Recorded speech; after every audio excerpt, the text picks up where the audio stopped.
Welcome to Friday, everyone. We made it to the end of the week. Thanks in no small part to all of you.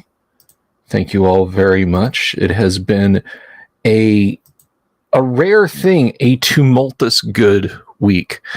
And to explain that, why, to anyone who's just stopping by this evening for the first time, if you haven't been keeping up on current events here on the show, would probably be too much for me to try to go into. But anyway, Death Angel Shadow, greetings, Wave of Mutilation, Connect, Uncle Brat. We have a quiet crowd for Friday evening, but that's okay. That's just fine. That is absolutely fine. We can deal with a small crowd. It's okay. I can deal with a big crowd. I will entertain you if there's one person out there watching and they want me to do a live stream. Well, not if I have a scheduled live stream and only one person shows up, then that's fine. I guess is what I'm saying. Cliff Note Bill.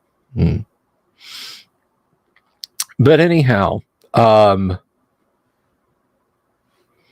yeah, like I said, it's been a week. So babysitting an Oracle data import, God be with you. You know, I feel like the coxswain in the beginning of Saving Private Ryan when the Higgins boats are rushing into the beach. One of them yells, 30 seconds, God be with you. You know, because Oracle databases. I'm still good to get my head around like MS SQL.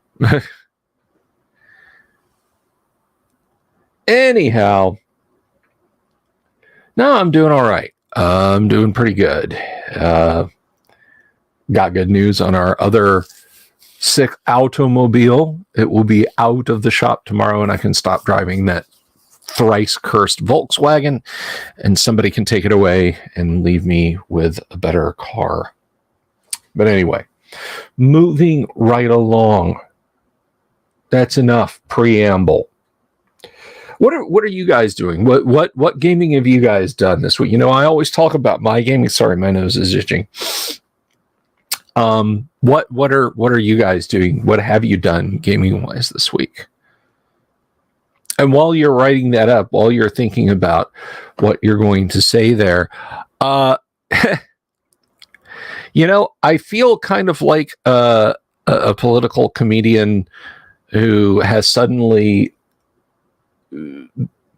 become extremely successful because the current administration just won't stop giving me material. Every time I sit back and think, whoa, it looks like things are settling down on the Wizards of the Coast front, every time they open their big fat mouths and put their foot in it. So I have been doing video after video after video this week. I actually had intended to do more, but my wife was like, we're going to the movies. I'm taking you to the movies. That is enough talk. You're coming to the movies. So there was a news video that I did this morning, and then I said, and I got more hot takes coming and more videos before the live stream. My wife was like, no, you're not. You're coming to the movies. So I went to the movies, and I went to see the new Ant-Man Wasp movie. It's not bad. It's not great. I definitely put it in the mid-range of Marvel movies. You know, it's no Tobey Maguire Spider-Man. It's no Iron Man, the first one. It's no Guardians of the Galaxy 1 or 2, but it ain't terrible. All right? It was actually pretty enjoyable. But anyway, Mark Hoover working under campaign setting rather than running away or playing anything lately. Wave of Mutilation is apparently listening to Cliff Richard's music, which is just fine. Love what you enjoy. Luther says he gamed every week with a group of teachers. OSR First Ed. Awesome.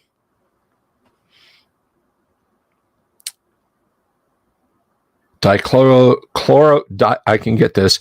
Dichloroarsine.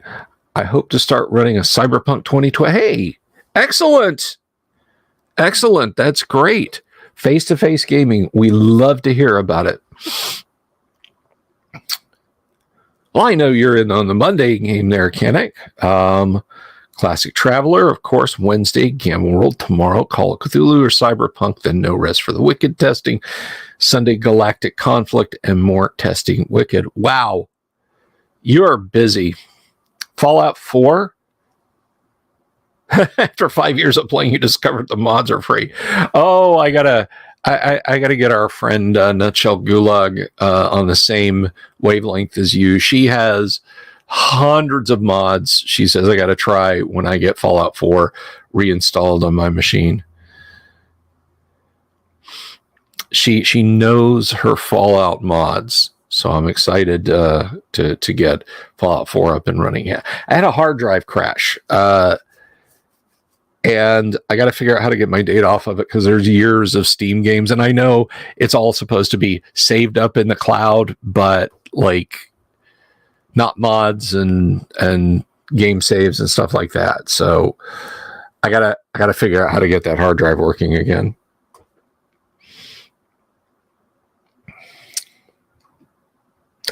You need a positive outlet for work stress and frustrations. Well, I could suggest one, but I'd get demonetized and likely unfriended and lose a bunch of subscribers. But I do go on. So, like I said, the news stuff kind of lives during the day. I have more content stuff that's going to be coming during the day too. Eventually, things will slow down to where I can actually do content. But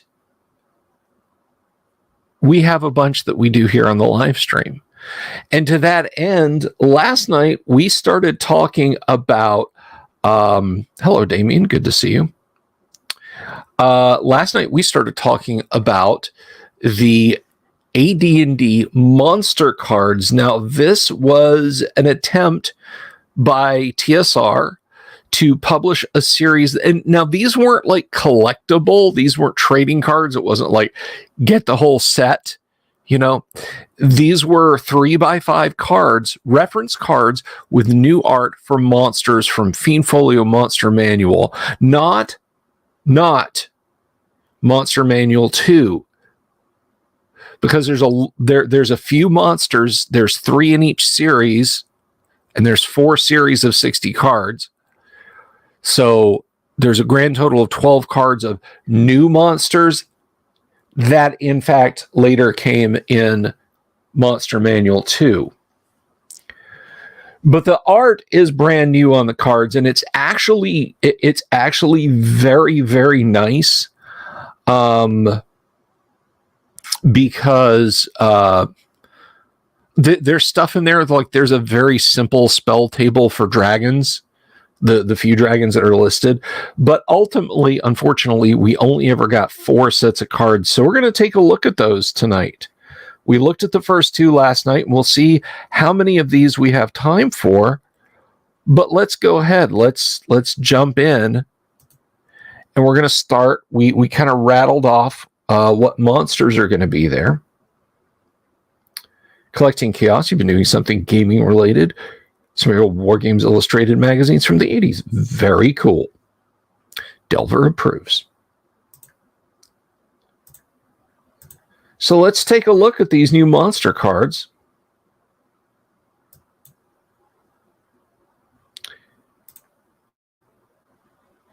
And there we go. So this is set 3, and the titles are much the same. I'll just scroll up a little bit. This is set 3. Now, they wanted these to be useful gaming items, and they kind of were. It's just that there's only 60 monsters, and 12 of them are new. No, there's 3, 4, 12. Let me see. 30 in each. 4 sets. 120. There's 120 monsters.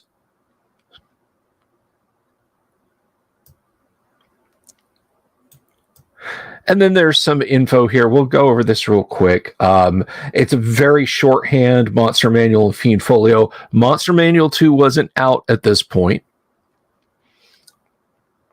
So there's a shorthand for all the stuff that we know from monster listings in Monster Manual and Fiend Folio. I imagine had this gone on long enough, we might have gotten deities and demi-card sets. But let us continue. So the first thing we have here is the Androsphinx. And this art is by Darlene, one of our favorite people. Love Darlene artist. So Androsphinx there. Lovely piece of art by her. And then we have all the standard AD&D stats. Now, the stat blocks are not cut down. The descriptions sometimes are. Androsphinx are male only and dwell in warm climates. They attack with 2 great paws and can cast clerical spells as if they were 6th level cleric. They shun the smarter female Gynosphinx and speak all the dialects of Sphinx in common. Androsphinx can roar 3 times a day. In anger, the first roar causes all creatures within 36 inches to save versus wands or flee in panic for 3 turns. On the second roar, creatures within 20 feet must save versus petrification or be paralyzed with fright for 1 to 4 rounds. This roar will deafen creatures less than ogre size within 3 inches of the Androsphinx for 2d6 rounds unless they have protected their ears. The third roar causes creatures within 24 inches to save versus spells or lose 2d4 points of strength to be regained at a rate of 1 point per round. I've had her on Kennick. Darlene was one of my first guests.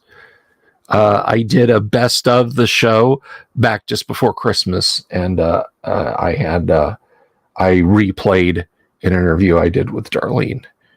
She's a lovely woman, and if you're at GaryCon, swing by her art table, pick up a piece, and thank her for her contributions.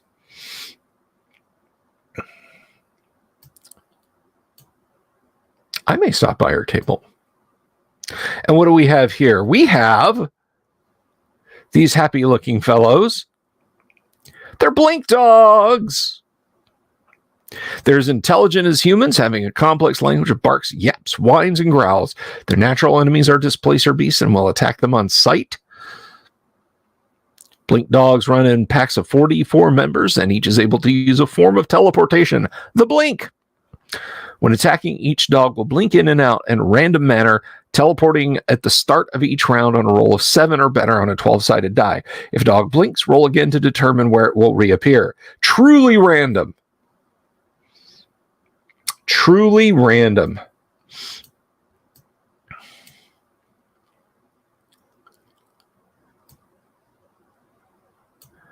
And then we have the carnivorous ape.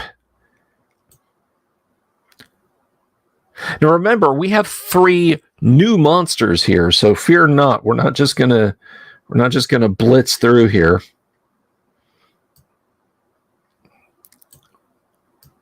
Oh look, the carrion crawler. Now we're going to enter something, and I'm not sure whose art that is. I can't quite make out the colophon here. If anybody knows, put it in the chat.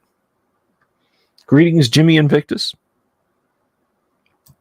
So the carrion crawler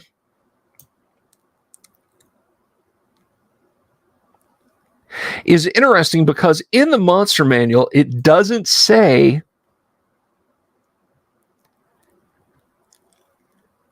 how long they stay paralyzed. They did mention the paralysis length for Ghoul Touch in the Ghoul Monster card, but does it say it here for the carrion crawler? Let's check it out.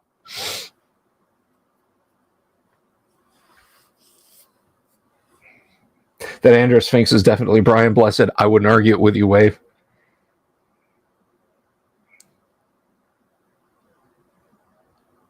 The worms crawl in, the worms crawl out. All right, so we know what they do, but they have 8 tentacles that secrete a gummy fluid, which will paralyze any opponent on a hit for 2 to 6 turns. So there it is. That is official. These are official cards. Paralyzation from a carrion crawler, 2 to 6 turns. Just make a note in your monster manual. Just write it right in there. 2d6 turns.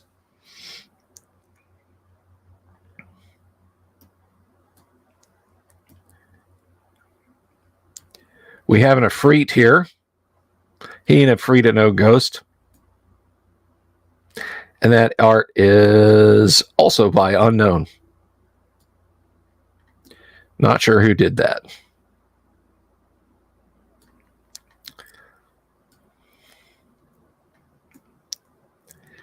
Mentions all the stuff an Efreet can do. We have the horrid Etten, which I could be wrong. I think that's I think that's one from Darlene.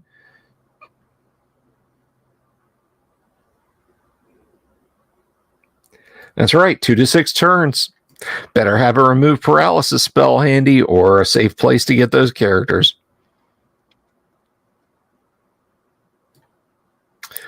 A giant slug. That's Errol Otis's art, by the way. There's no mistaking that.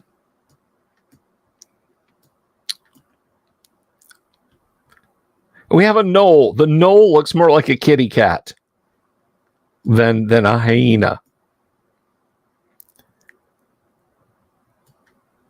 Then we have this fellow with art by maybe Darlene. No, the hands are completely jacked up. Darlene's art is better than that. That's a gray elf.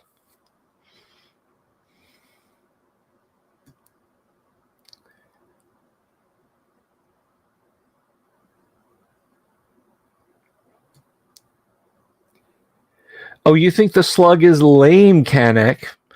Hold up a second. Hold on just a minute. The giant slug is lame, is it? Lame, will you?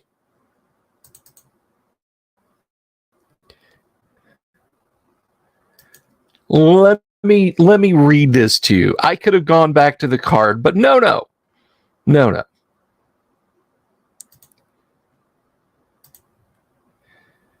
The giant slug is not lame.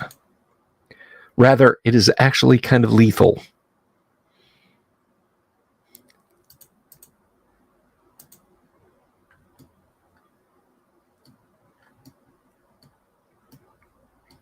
There we go. All right, here we are. Here's the lame giant slug. 12 hit dice. All right. Yeah, they're armor class 8, but it's 12 hit dice. They have an acid spit attack.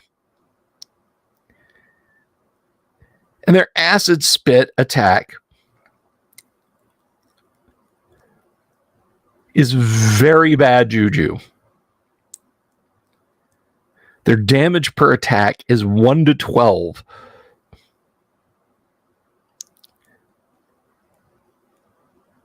It is corrosive. It is a 50% chance to hit their target. You're not using normal 2 hits here.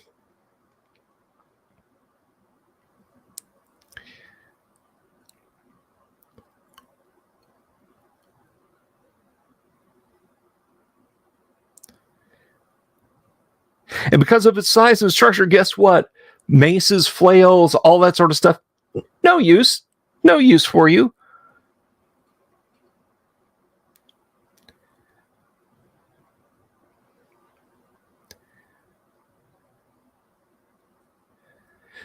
So yeah, no, they are not they're not to be trifled with. It spits and swallows you. All right, so there we go.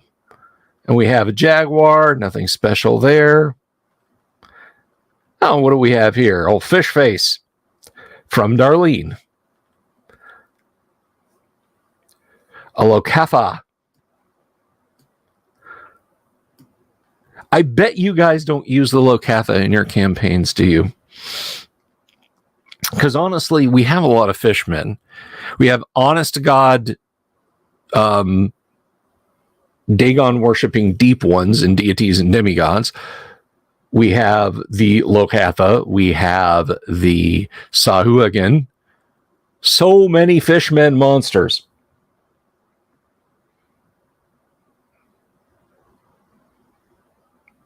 It's better than the giant monsters in the monster manual that are the size of an average human shoe. I'm sorry, if I saw a dinner plate sized spider, like everyone in the state of Florida would hear that double thump of a sound barrier being broken. That would be me leaving the house, not going, you call that giant? It's just a foot across. No. So we have more fishmen. We have the jankiest looking mummy in the West. Look at that guy. Look at that face.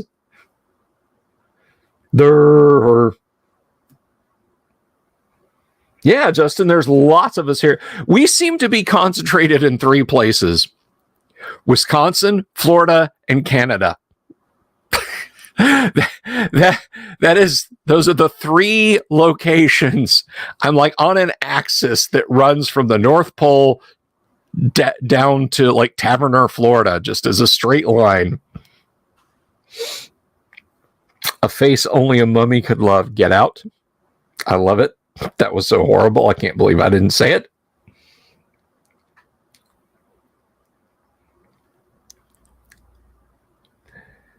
But let's see. Anything special in here about mummies? There is not.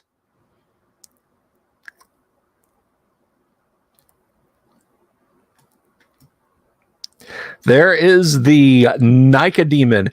Now, this comes in very handy because if you don't have the Fiend Folio and you see the Mesodemon and Nicodemon mentions in the Dungeon Master's Guide, and you want at least to throw a Nicodemon at your party, here's the stats for it.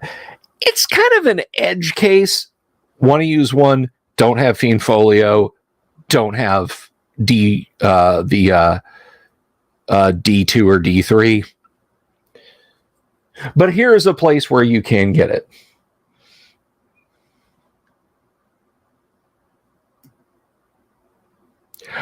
No, Justin, I am strictly from central Florida. I have not, I have not. Now, I did for a number of years attend the HMGS South conventions and run Advanced Dungeons and Dragons game there in the early 2000s. That might be where you recognize me from.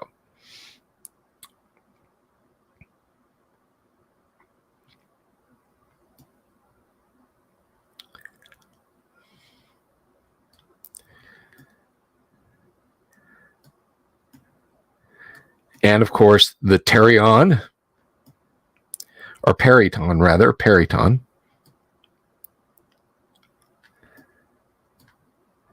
And they can cast a shadow that appears to be a human.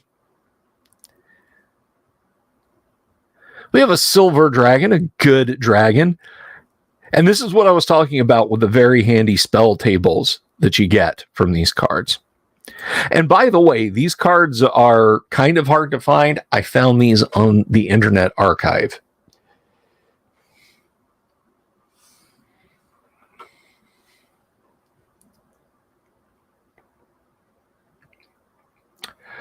Lux, I actually got bitten on my upper thigh by a brown recluse in 2003, and it was a horrible experience.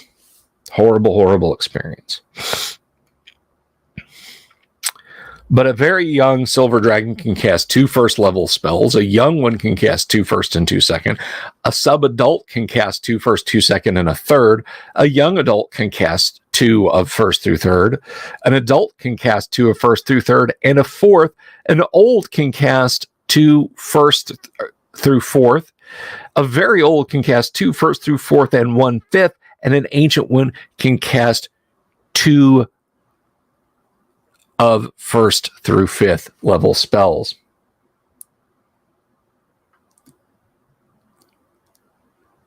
Nycat demons. I see what you did there. I think this is a new monster. Yeah, the sea wolf. The sea wolf. These. Well, let's look at his stats first, shall we? Frequency very rare. Number appearing 3d6. Armor class 6 or 7. Move 30 feet or 12 feet over land. Hit dice 2+2.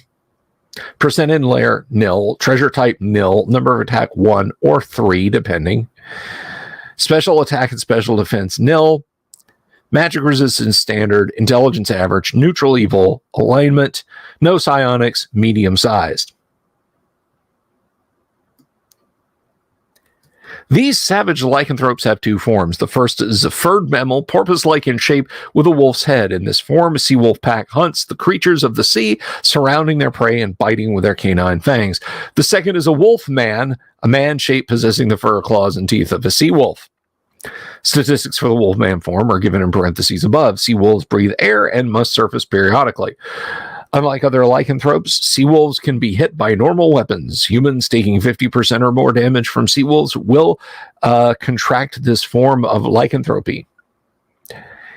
If humans are infected while on land, they will travel as fast as possible to the sea. At sea, they will disappear overboard on the next full moon. Yes, Barbara Lee. Gamma World is, it hails from 77, I think, possibly 78.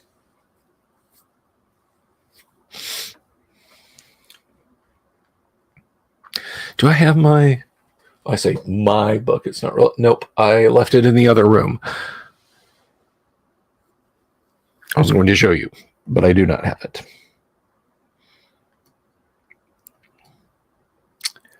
Unlike other lycanthropes, they can be hit by normal weapons. Thought that was interesting. If a sea wolf pack encounters a ship, the sea wolves will change to wolfman form and attempt to board it. Their only purpose is to slay all those on board and sink the ship. Well, that's not very nice. We have this lovely, lovely piece here. Whoops. Scrolled up way too fast. Sorry about that. That, I believe, is a Bill Willingham illustrated sylph. Yes, it is. Thank you, Collecting 78. We know all about the sylph.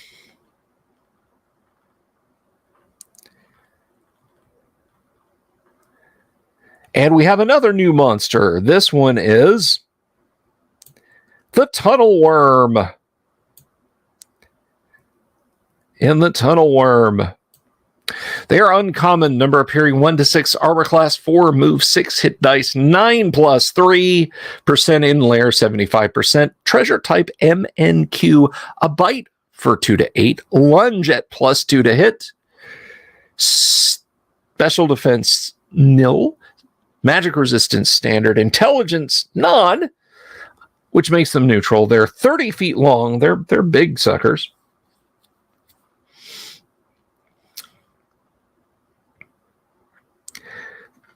This giant cousin of the centipede is an aggressive predator and scavenger. It lives in burrows, honeycombing the walls and ceilings of caves and dungeons. The tunnel worm feeds on and lays its eggs on carrion. It will drag corpses back to its lair and lie in wait near the hidden entrance to its burrow, waiting for prey to pass. A tunnel worm attacks by lunging out of its tunnel and seizing prey with its mandibles at +2 to hit. If it hits, no damage is scored until its teeth have torn through the victim's armor. The tunnel worm takes 1 round to chew through leather, 2 rounds for chain, and 3 for plate.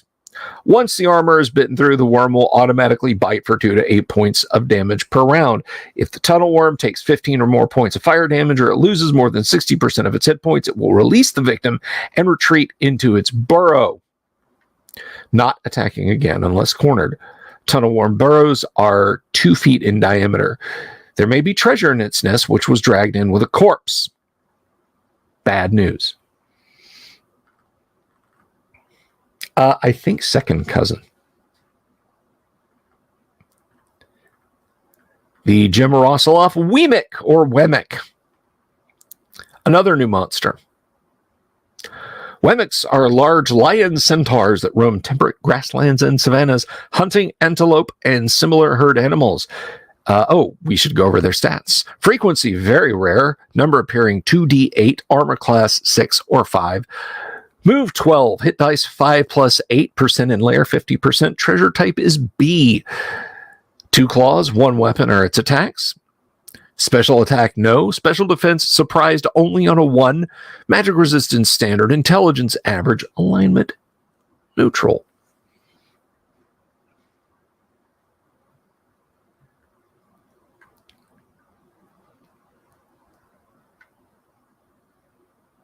It doesn't state, Damien, so I would say that no, it doesn't take any longer to chew through it. You as a DM might feel compelled to say, okay, I'll give it an extra round for every plus. That's entirely up to you. I think that's a reasonable approach. Wemik are inspired by Poul Anderson's Beastie. Was it Poul Anderson who did World of Tears? I don't remember, but they sound like a creature from World of Tears. No, I think World of Tears is Philip Jose Farmer.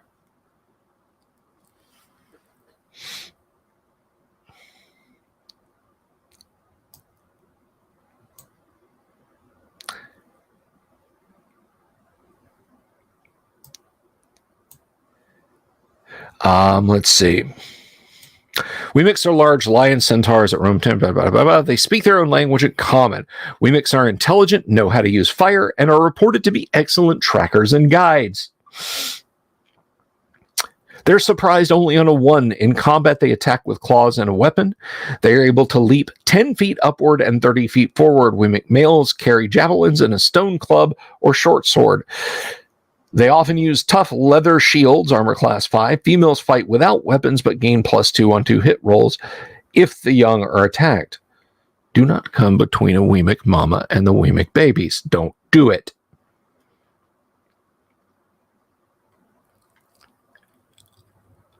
Wemiks live in groups called prides of 4d4 males, 2d12 females, and 1 to 12 young. From 3 to 30 prides will band together to form a tribe led by a chief. Sometimes 2d4 tribes will form a clan or nation led by a king.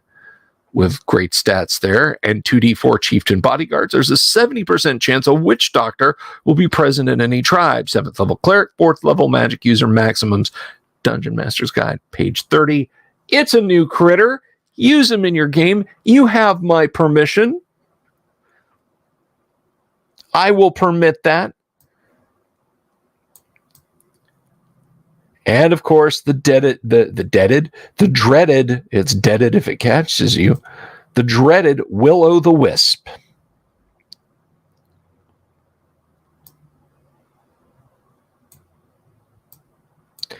And we know what they are and what they do. And so that's the end of deck 3. Now, if you were hoping for more, well, we have one more deck to go through, and we have plenty of time to get through it. So let us take a look. Let us take a look at set 4 and what we have. The Axebeak, the Black Dragon, the Bombardier, Beetle, Bugbear, Direwolf, Gorgon, Halfling.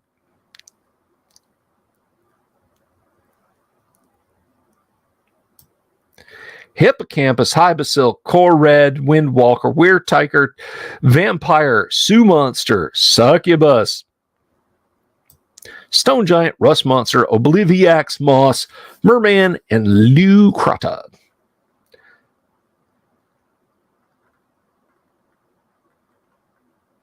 $72 new dice. Good Lord, Kennick.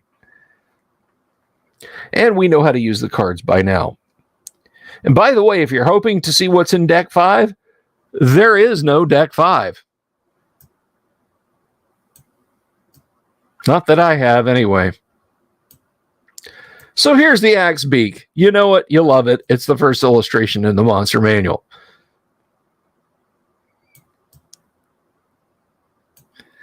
The Black Dragon. Not a bad look at Trampier's Black Dragon. Or is that Sutherland? I can't remember. In the Monster Manual. Well, this is by Harry Quinn. Black Dragon. 30% chance of speaking, 10% chance of magic, 50% chance of sleeping. Kind of like me.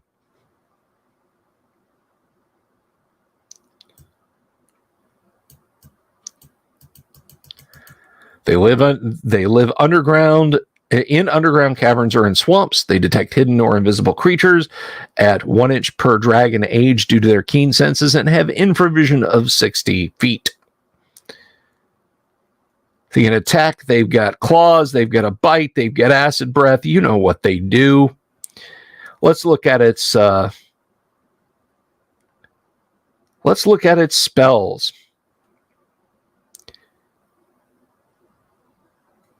Now, interestingly, according to this, it's only first level spells that they have, which is kind of fascinating.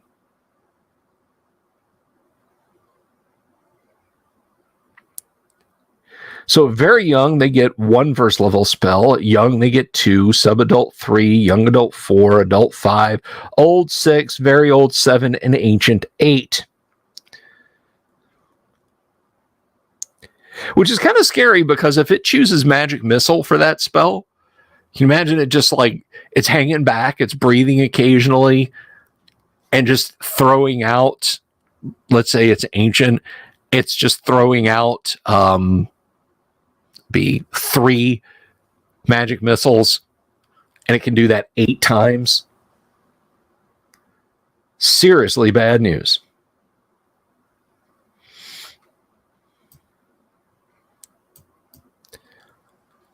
The Bombardier Beetle. You know what it is, you know what it does. The Bugbear. Not a bad Bugbear. That looks like a Jim Holloway illustration.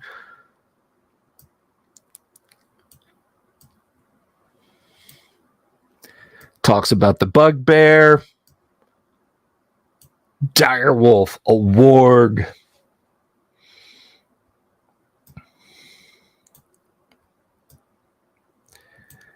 And we have the Gorgon Bull. I think the illo in the Monster Manual is way better than this. Bull-like creatures with thick hides of metal scales. They live in remote wildernesses or dreary caverns. Gorgon can breathe out a cloud of noxious vapors that will turn any creature to stone unless they make a save versus petrification. They will always use his attack in preference to butting or trampling their victims. The cloud is cone-shaped, 1/2 inch wide at the beast's mouth, and 6 inches long with an end diameter of 2 inches. It's able to use its breath up to 4 times per day. They can see into the astral and ethereal planes, and its breath weapon is effective against attackers on those planes. The infamous studded leather, yes, the didn't exist in real life armor. That is a Jim Holloway halfling. And he's a harefoot halfling, and we know all about the harefoot halflings. A hippocampus, an Errol Otis hippocampus. It's quite a sight to behold. The most prized of marine steeds, for they are strong, swift, and intelligent. I remember when we were studying human anatomy when I was in middle school, and they started talking about the hippocampus, and I was like, get out of town! Really? They named a D&D monster after part of the brain. That is really cool. Then I started reading up on the hippocampus, and the part of the brain was named because of its sort of shape, I guess, in the opinion of one of the scientists who discovered it, to these mythical steeds of Poseidon's.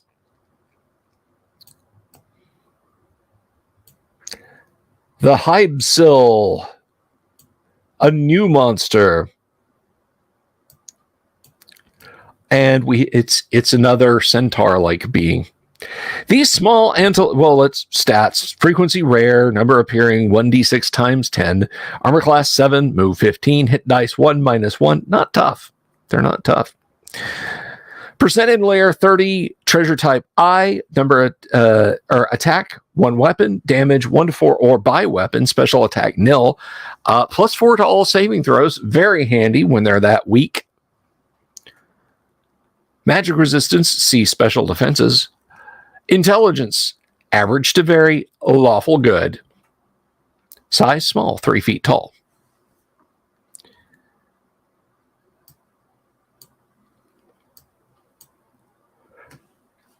Oh, excuse me. These small antelope centaurs look like a cross between a centaur and a pixie, brownie, or sprite. They speak Hybsil, elf, and common. Bugbears, ogres, and especially gnolls are their mortal enemies. They are often on friendly terms with most four-legged mammals, including antelope, zebras, deer, and horses. In combat, they use short daggers, but their main weapons are their arrows. These cause 1 to 4 points of damage and are coated with a rare plant juice that causes sleep for 1 to 4 hours, save versus poison at -4. Hybsils add +4 to all their saving throws due to their hearty constitutions. They live in large families or close-knit tribes in temperate or subtropical grasslands. They are semi-nomadic and may roam over vast areas or live an entire lifetime within a small thicket or grove. The tribal leader will be a shaman with either druid, 60% chance, or magic user, 40% chance spells, and a casting ability of up to 7th level. Wow.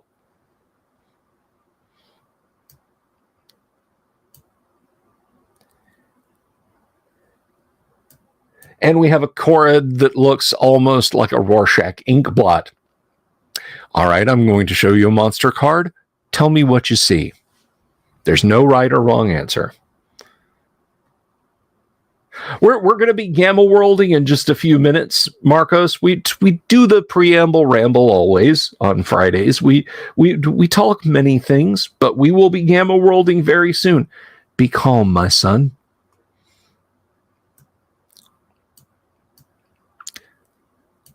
The Korred, they are very rare. Number appearing 1 to 4, armor class 5, move 9, hit die 6 +1, percent in layer 1% chance.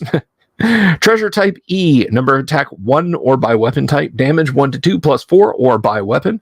Special attack, hurl rocks for 2 to 8. Special defense, laugh, 6-foot radius. Magic resistance 25. Intelligence vary. Chaotic neutral. Oh boy.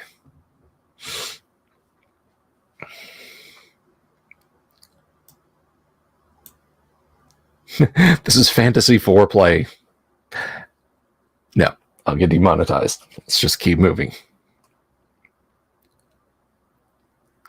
These dance-loving folks always carry cudgels and large pouches containing hair, shears, and other items. They can trap intruders by weaving the hair into animated entangling ropes and snares in 1 to 4 rounds. Rope, armor class 1, hit points 5, move 3, save versus paralysis or be trapped. The items in a Korred's pouch will turn to gold if sprinkled with holy water, 50 to 200 gold piece value. Korreds have great strength and can hurl boulders up to 10 inches, damage for 2d8, and are rumored to have built the druid stone circles. They can attack with their shears, cudgel, or without a weapon. Korreds may laugh 3 times a day. Anyone within 6 inches of hearing it must roll their charisma or higher on 1d20 or be stunned for 1 to 4 rounds. Korreds can use the following abilities at will: stone shape, animate rock, stone door, shatter rock, transmute rock to mud, stone tell. Each week, Korreds have a holiday where they dance and play music. Those who interrupt the dance must save versus spells or dance, losing 1 to 4 points per round. It doesn't say 1 to 4 points of what, until dead, restrained, or the Korreds flee. One can only presume it's hit points. And that's a new monster.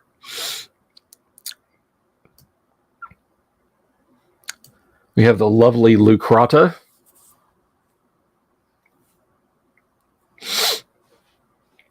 Are Korreds the monsters that look like they get attacked by a can of mousse and several gallons of Aquanet? I don't know.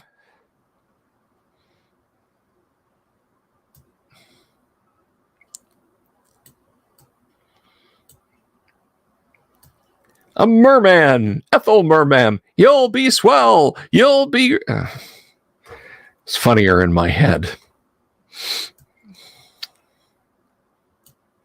Ah, yes, the Obliviax, the memory moss. Frequency, rare. Number appearing 2d6, armor class 10, move nil, 1 to 2 hit points, in layer 100%, no treasure, they don't attack, they have no special damage. Special attack and special defense, however, they're average intelligence and they are neutral evil. And they're small, half-inch square, or half-foot square. This evil black moss has the magic power to steal memories from others. When an intelligent creature is within 60 feet, it must save versus spells, or the moss will steal all the creature's memories from the last 24 hours, including memorized spells. It can try to steal memories from one creature per round until it succeeds, and then will not attack again for 24 hours. If an Obliviax with stolen memories is attacked, it will, in one round, form a part of itself into a tiny moss imitation of the creature whose memories it stole. This mossling remains attached to the parent moss and can only defend itself by casting any stolen spells. The only way to regain stolen memories is to eat the living Obliviax. I always love that. Just hold still. I got my spells back. Nom nom.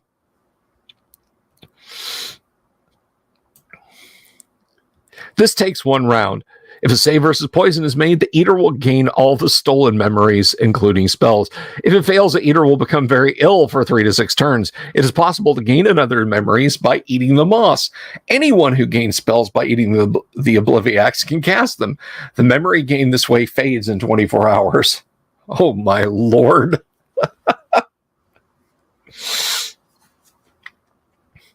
Hey, Jim, I'm going to eat that Obliviax. I need those spells back. Don't. Now I have the spells.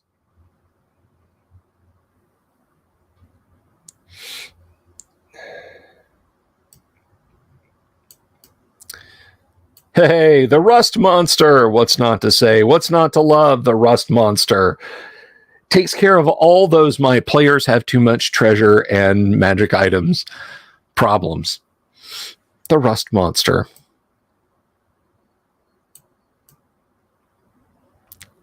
A stoned giant. All the stony gianty stuff. Canik says I don't eat raw anything in Monsters aren't in my menu. So if you come to Florida, you're not going to come to Lee and Rick's, and you're not going to eat a raw oyster.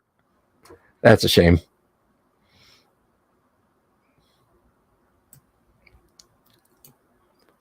There she is. Demure little Jim Holloway succubus.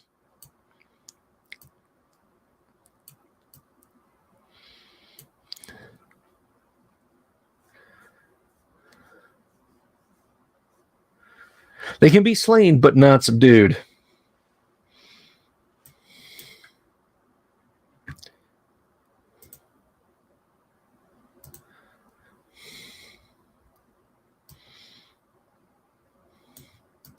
A Sioux monster. They attack with lawyers if you get in a car accident with them. Just get it. They're Sioux. Oysters aren't monsters. Oysters are delicious.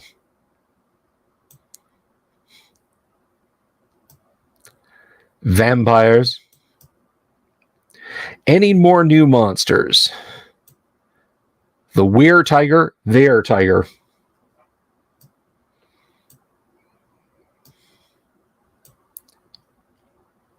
And finally, now this is not a new monster. You might be like, what the hell is this thing? She's got breasts, but what is it?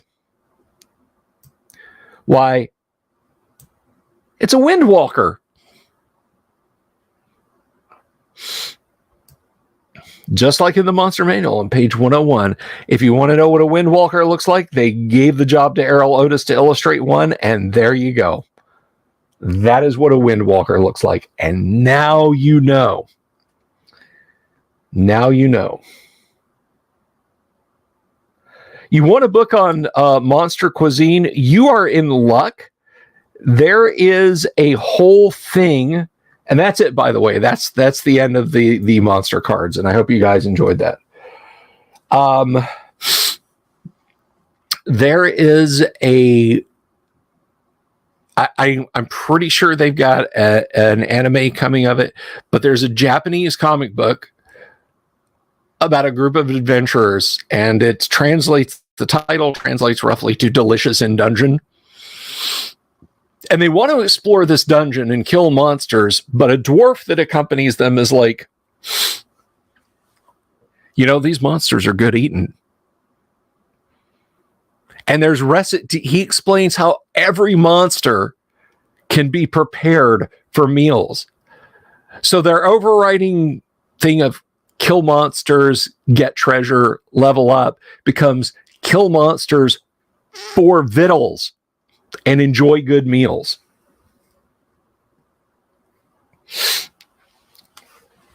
And it's fun. It is ridiculous fun. I, as an old school AD&D grognard, approve of Delicious in Dungeon, or Dungeon Meshi, however you say it.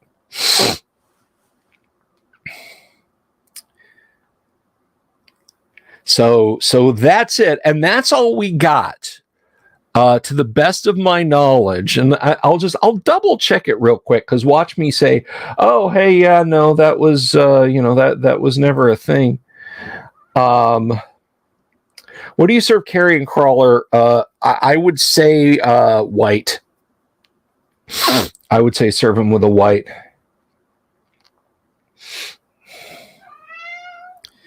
There's my wife's cat standing on the table. Hello.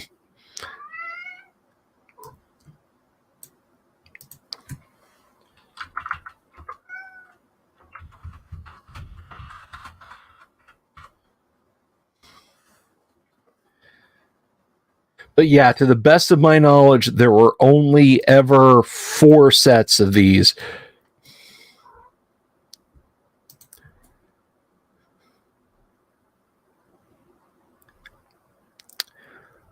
So let's see. A second group of 4 sets was tentatively scheduled for release in 1983, according to Harold Johnson. Those sets would have included several monsters from the Fiend Folio book. So we never got those.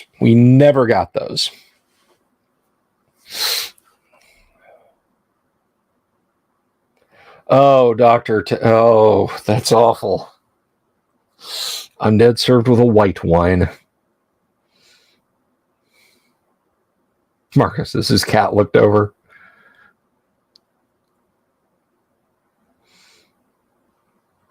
Mind Flayer calamari.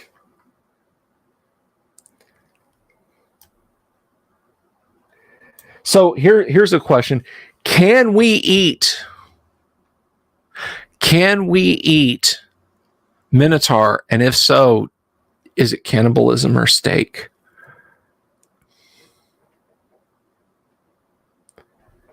You tell me.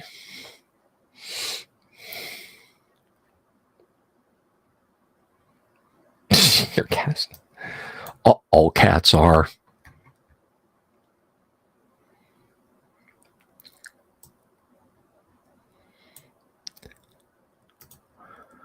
So just want to have a quick look here.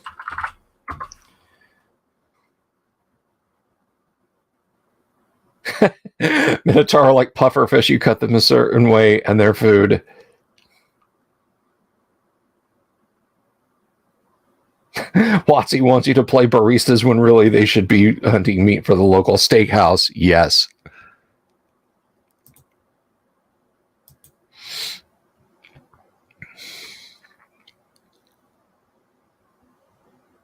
So yeah, thanks to you guys. We're at 4,188 lovely subscriptions on this channel. And I thank each and every one of you for your endless support. It is awesome. Every day I look at that and I am just flabbergasted. I'm wowed. It's really great. I'm asking the big question. That's right. I'm asking the important questions tonight.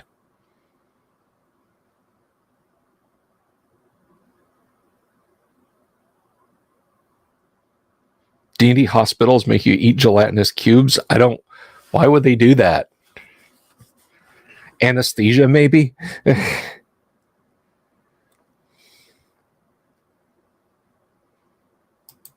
Or is it just a Jell-O joke? Ah, Jell-O joke. Okay.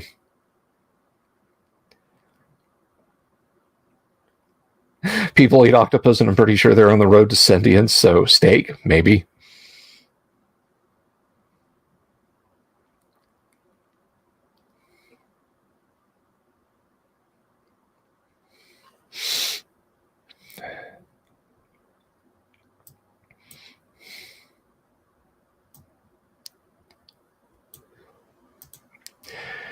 So, yeah, we're going to get going on some Gamma World here shortly.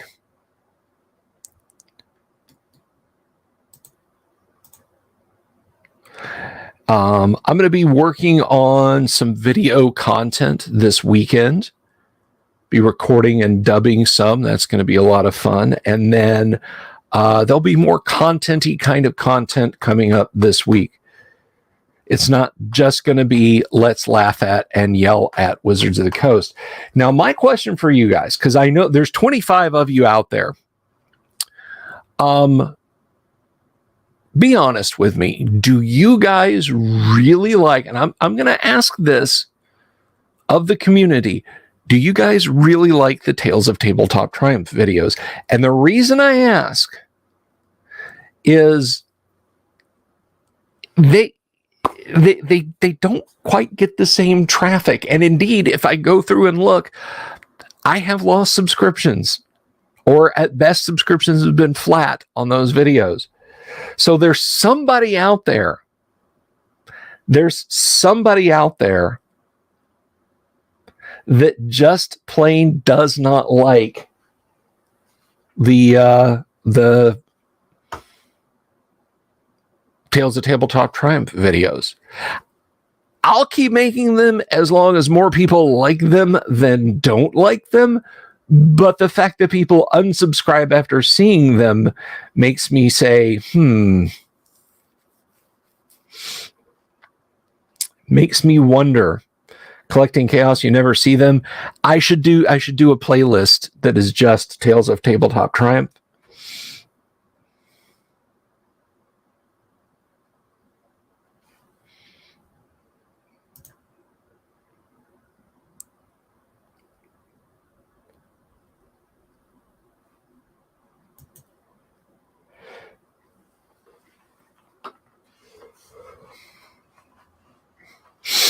Mark says continue. Some people are that energy monster from Forbidden Planet. The Krell, was that it?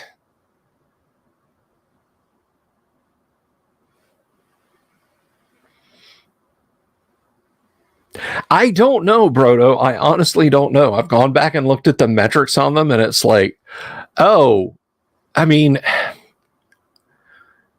and I do wonder. Look, I'm not metrics groaning. Okay, I promise. I am completely happy. If my channel was still 1,500 subs, I would be happy. All right. But it's kind of, it just seems counterintuitive to make stuff that people don't like. But you guys here on the stream, you guys seem to like them. So we'll see. You know what? I'll do one. I'll do at least one more. I meant to get it done this week. I'll get it done.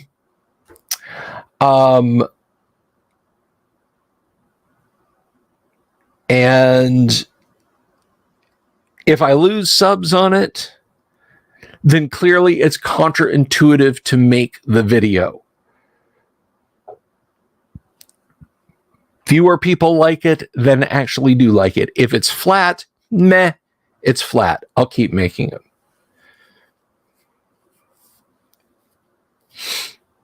See you around, Luther. Wave of Mutilation says he's a big fan. Maybe they unsubscribe because they expect more rage videos, like 60% of YouTube content. They don't expect someone calm and reasonable. I don't know. Oh, thank you, Collecting Chaos. Yes, the id monsters. That's right.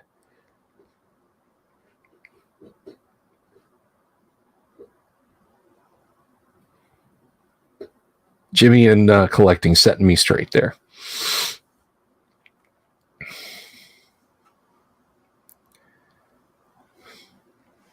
Well, and again, I'm not complaining, right? I get it. You either like what I do or you don't. It's going to be funny, like later this summer when there's nothing from Wizards of the Coast to talk about other than them just being a pack of schmucks, which I can't make a video. Wizards still sucks. Please like and subscribe. I mean, that's ridiculous to expect keep things going just based on that.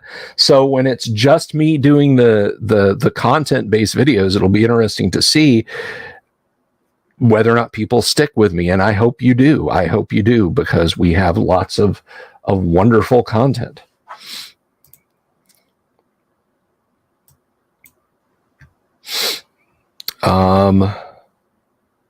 So I'm gonna see if I can get a hold of our buddy Doom Sword.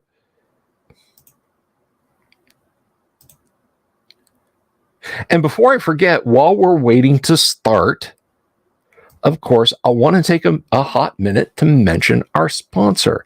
This video is brought to you by our friends at Hellebarde Games. Hellebarde Games makes the kind of adventures that they'd like to play, whether it is for 5th edition, Castles and Crusades, any OSR rules. Old school is in play at the table. You can find Hellebarde Games adventures on their own website at hellebardegames.com or Drive Through RPG. That's Hellebarde Games.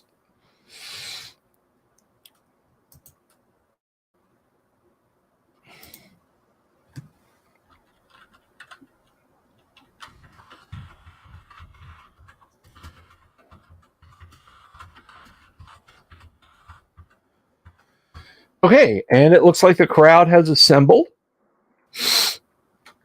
So let's get going here.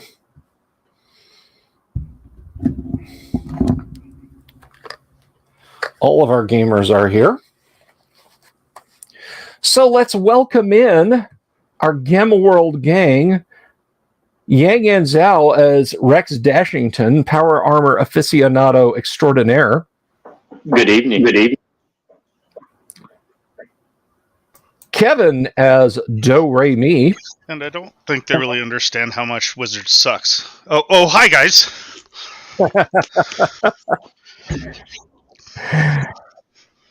Kennick, aka Safi, as 4077, the Winged Wonder herself.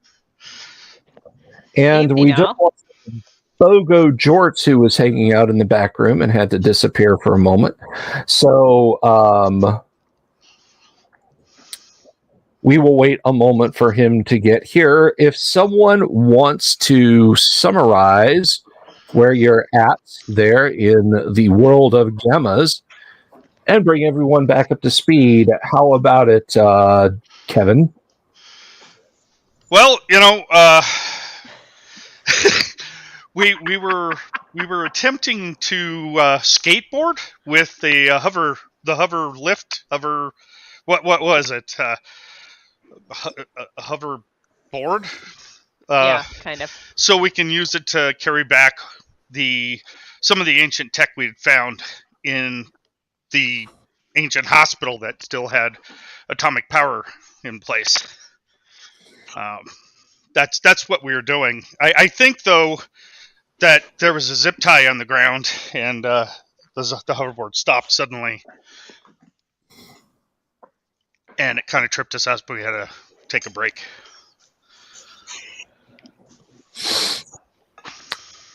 Okay. Does that help? Or is that too I think terse? Bill wanted a little bit farther back, maybe, because we got Rex in and we got this whole new dynamic going. Well, I didn't want to reveal the secrets, though. Yeah, we did find Rex Dashington in the hospital in stasis chamber, and he has joined the party. a little confused, but intact. And he hasn't been dominated by Bogo Jorts yet. I completely offloaded Bogo Jorts to both of you. You've got joint custody. Yes, Bogo Jorts was, I believe the kids say, pwned. I feel bad. You're his keeper. Yeah, I feel bad now. All right, so you're there in the hospital. You have found the anti-gravity sled. What do? You found it on the 5th floor, I believe. Was that the 5th floor above ground or below ground? Above. You have not yet gone below ground. Yeah, we haven't gone that direction. Yeah, we haven't figured out if we could just, push it over the edge and see it float slowly to the ground, or the alternate. I think, weren't we going to make it as a trailer and attach it to our car? Well, that was the hope. Yeah. So let's like take it with us. No, I know, but find stuff we'll put on it, and well, we already use it have as stuff to trailer. put on it. We have that rejuvenation chamber to put back on it, right? And a couple of TVs, probably. and a couple of power sources as we're going. Yeah, well, we that's what we still need to find. Well, that's why we're heading to the basement levels, because we figure that's where they're going to be. But Agreed. Yeah. We might also find some other gamers down there. Although this isn't some people's houses, this is a hospital. You never know.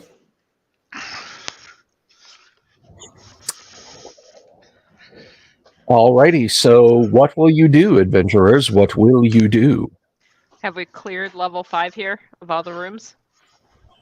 Well, you found, hey, Ken Robeson, we are just starting Gamma World. You have found the anti-gravity sled. You've powered it up. But other than that, you haven't really explored anything on this level. So explore we shall. All right. Of course, that's kind of a bogo line, isn't it? Now, as I had mentioned, this floor was apparently the maternity ward of this ancient place. Yes. We're going to find lots of stuff for bogo sized. Yes, lots of bogo-sized items abound, blankets and bassinets and all sorts of things. And onesies.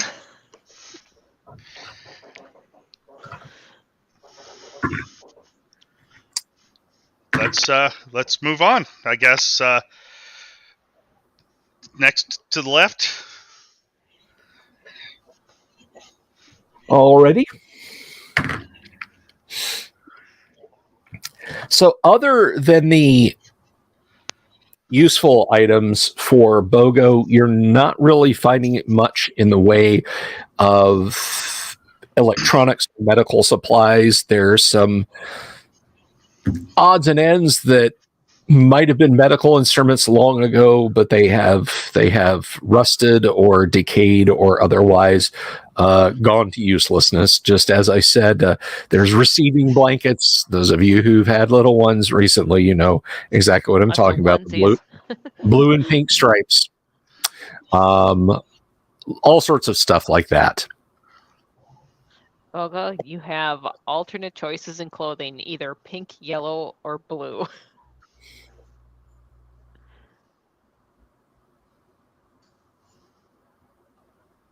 Rex is just going to grab a couple of these child-sized blankets. All right. Put them in his inventory. Okie dokie. Yeah, you've got a. Well, actually, no. You're in power armor, so you can basically hang on to them. It's a fistful of baby blankets. He doesn't have a little compartment to shove them in? Yeah, I thought there were no. No. I will open up the head and I will just throw it in there and use it sort of like as a bandana. Just flip the head cover open, shove them in, shut it. Okay. They're what is bandanas, really. of items that are BOGO sized? BOGO. Bogo is going to grab the green blanket and tie it around his neck like a Superman cape. There you Oh, go. a green one.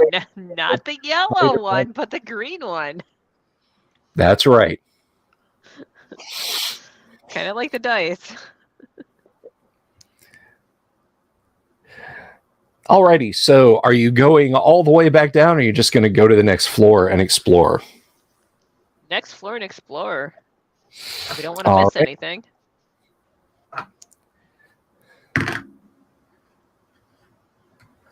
We're systematic here. No, I gotcha. Let me just see here.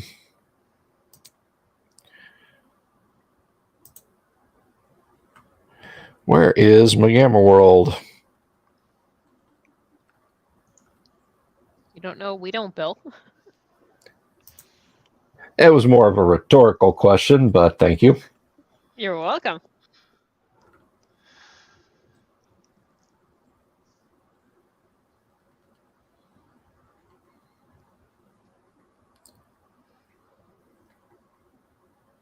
Ah, there it is. All right. So on the next floor,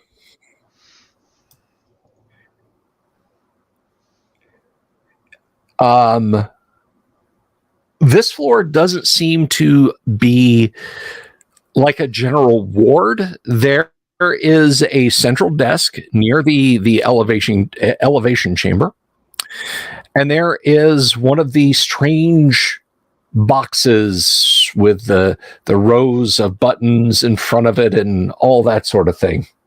I call Rex over. Come on. You know technology and electronics. Figure this out. Sure. I will definitely lead you through this.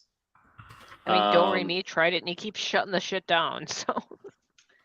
So, would Rex have any idea what this box would do?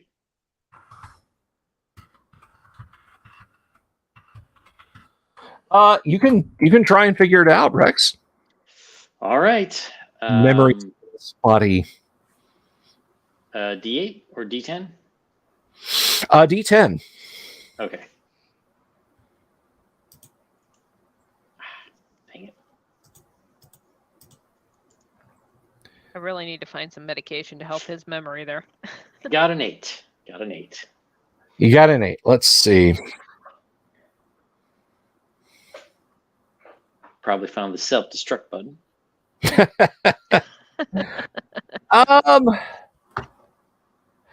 Yeah, you're kind of maybe this button, maybe this little thing here. You're not having a lot of success with it. I well, call over Do-Re-Mi. Maybe you can help him out. I'm going to try pressing another button while Do-Re-Mi is wandering over. All right, roll it again. 2. Okay, the central glass plate flickers to life. There's a little part of it that is green and blinking on and off. Next to Rex will 2 lines pointing that way. Rex will point to it and say, "That's a good sign." I will. Is the plates pressure sensitive, like a touch screen? It doesn't appear to be, no. All right, then I will press another button that kind of seems like it might do something. All right, give me a D10 roll. 7. A 7. Okay. That disappears, and text appears in the middle of the screen, surrounded by little stars, and there's kind of a rhythmic buzzing coming out of the thing as that text flashes on and off, and it says, "Invalid command or file name."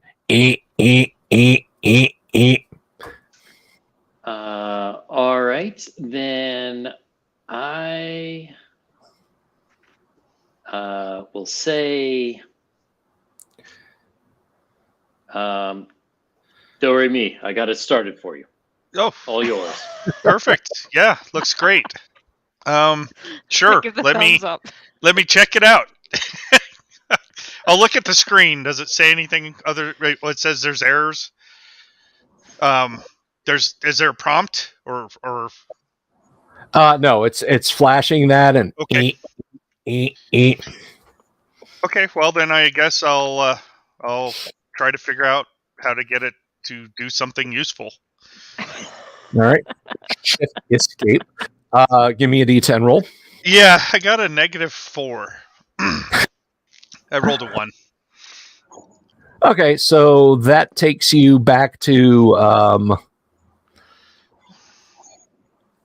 the start. There's a prompt on the screen. Okay. Give me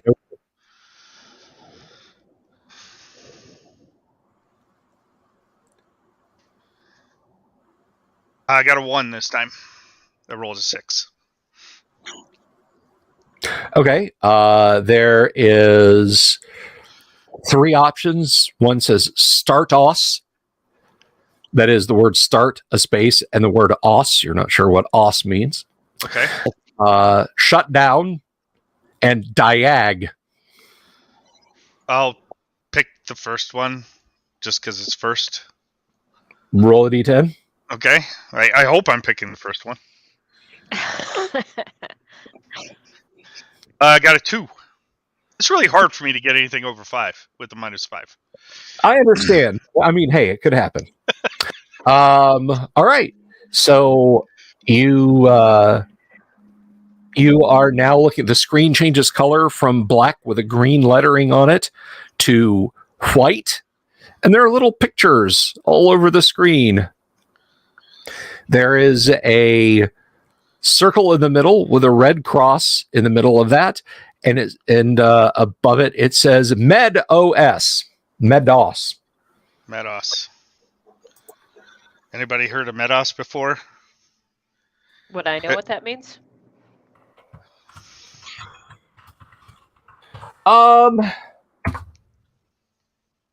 Give me a percent roll. Oh, a percent. Yeah, D100. Oh, my gosh. Okay. Now this one only has a red cross, not a green cross. Just to make it clear. It is a red cross, yes. Okay. That's 51. You're a little. You're like medical operating system, but none of the interface seems familiar beyond just kind of a bait. Like, yeah, okay, that's, I guess those things open up files and stuff, but you don't know what they could be. You want to give me another roll there, Do Re Mi? I will. I got a -1. Okay, well, now you can open individual files if you like. You can give me another roll if you'd like. Okay. I got a 2. Let's play Show Me Where the Atomic Power Cells Are. Okay. Give me another die roll. Global? That already happened. Nuclear We already war. did that. That's how we ended up. Matthew Broderick already did that, and John Wood and Barry Corbin weren't able to convince Joshua to play tic-tac-toe. So Yeah, I got a At 2. the end, he did. That was just to make them feel good. Outside, they didn't look out the windows, if you noticed. yeah, exactly. The camera never pulls back. That's right. They just win and they feel great. Yeah. Yeah, nothing changes on the screen. So I'm gonna look around it. What's it attached to? Is it attached to anything? Or is it just it's its own unit? It's its own unit as far as you can tell. Okay. I touch Doremi on the shoulder and I say, "You can do it. I know you can." Okay. I'll keep trying to hit. I'll keep trying to hit the button to select that image. Give me another roll. This reminds me of the Believe in Play-Doh you. system when I was in grade school. I believe in you. I got a 1. Okay. Well, let's first of all, I said, let's make sure that this thing.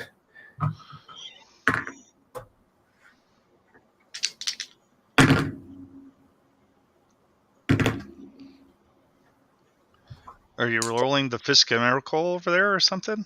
Yes. That's a loud dice. Okay, so you've got it up and working, and what do you want to know? Well, first I want to know what energy is remaining in the power system that's attached to all these stuff. Whatever this stuff is. Does it know that? That is going to be another roll, I'm afraid. I mean, you've got the computer working, you know how to use it, getting specific information out of the computer network, that's another roll. Okay, I got a 3.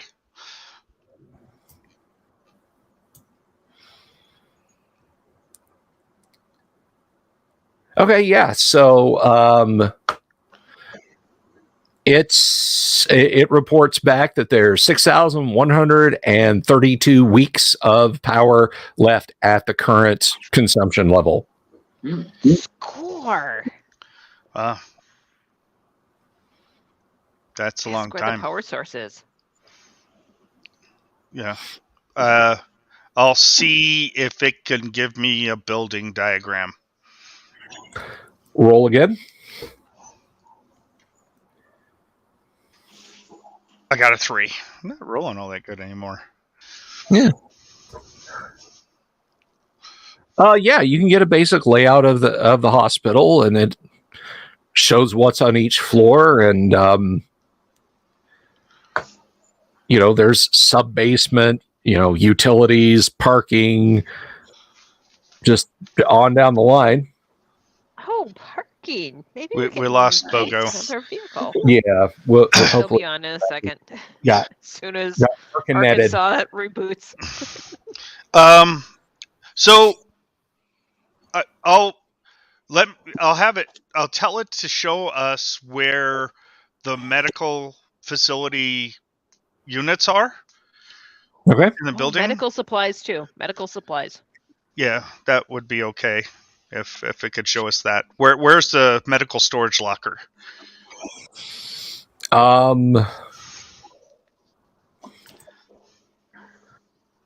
It basically reports back that it's there are nominal supplies, and it kind of shows you an isometric diagram with little winking lights indicating where there's a supply closet on each floor of the hospital, except the one you're currently on. Okay. Well, let's make a note of those. We're going to visit those rooms for sure. Yeah, we'll make a It's on note the of those punch list. first. That's a punch list. Is there any way I could download this map to my power armor? Like USB cable or something? Bluetooth! Give me a D10 roll. Oh boy.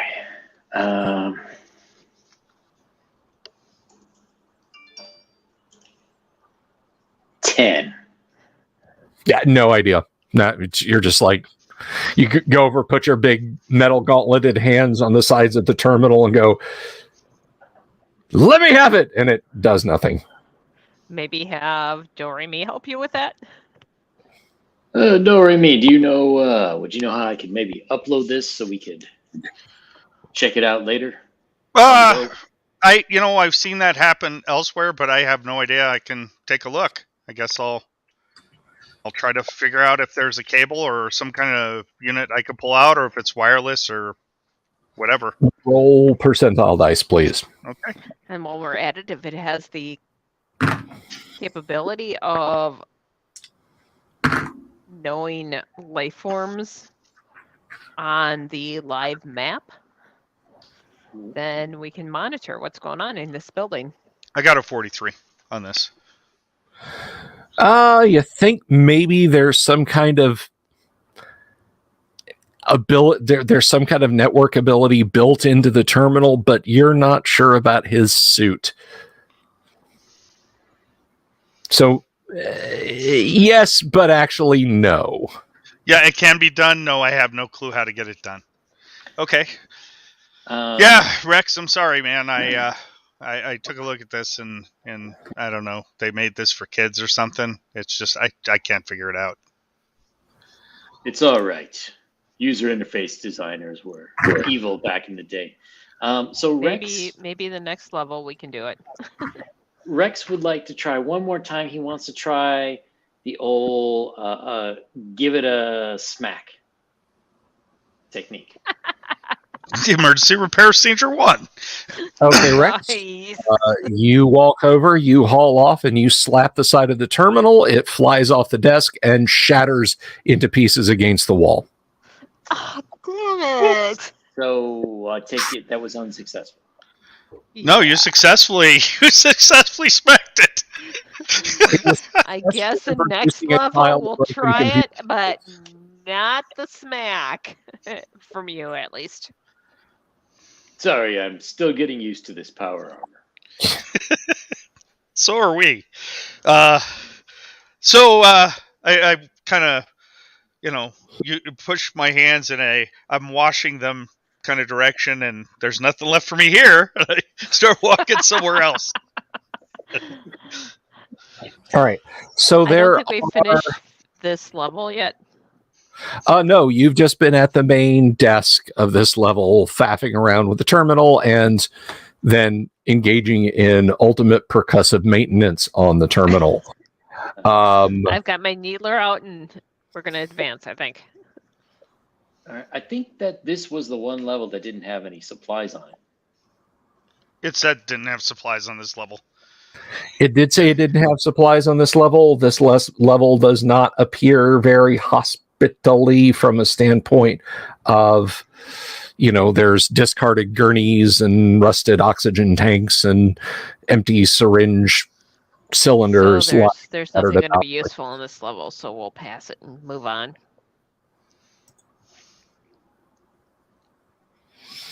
All right. So you going down to the next level by elevator? Will the grav sled fit in the elevator? Yes. Okay. I mean, it has the previous times, so. Okay. I just want to make sure. Yeah. All right. Rex will take the stairs, as I don't think he can fit with everybody else in there. Clunk, clunk, And you're clunk. a little heavy, too. Might overload the elevator with the weight. Okay. You are on the next floor. There's a front desk similar to before. There is, a little bit of detritus here and again. There's some windows that open out onto the ruins of the city. Of course, the glass is gone, which means they open out in general. So there's a fair amount of bird guano here and again. Do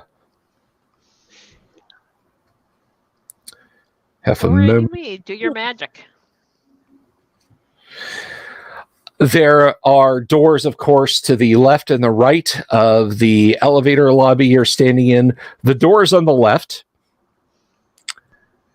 most of the signage there is faded out because of how the sun strikes it, just based on it. However, faintly, in the middle of each of the two doors, there are yellow circles with black triangles, points in, dividing them on each door.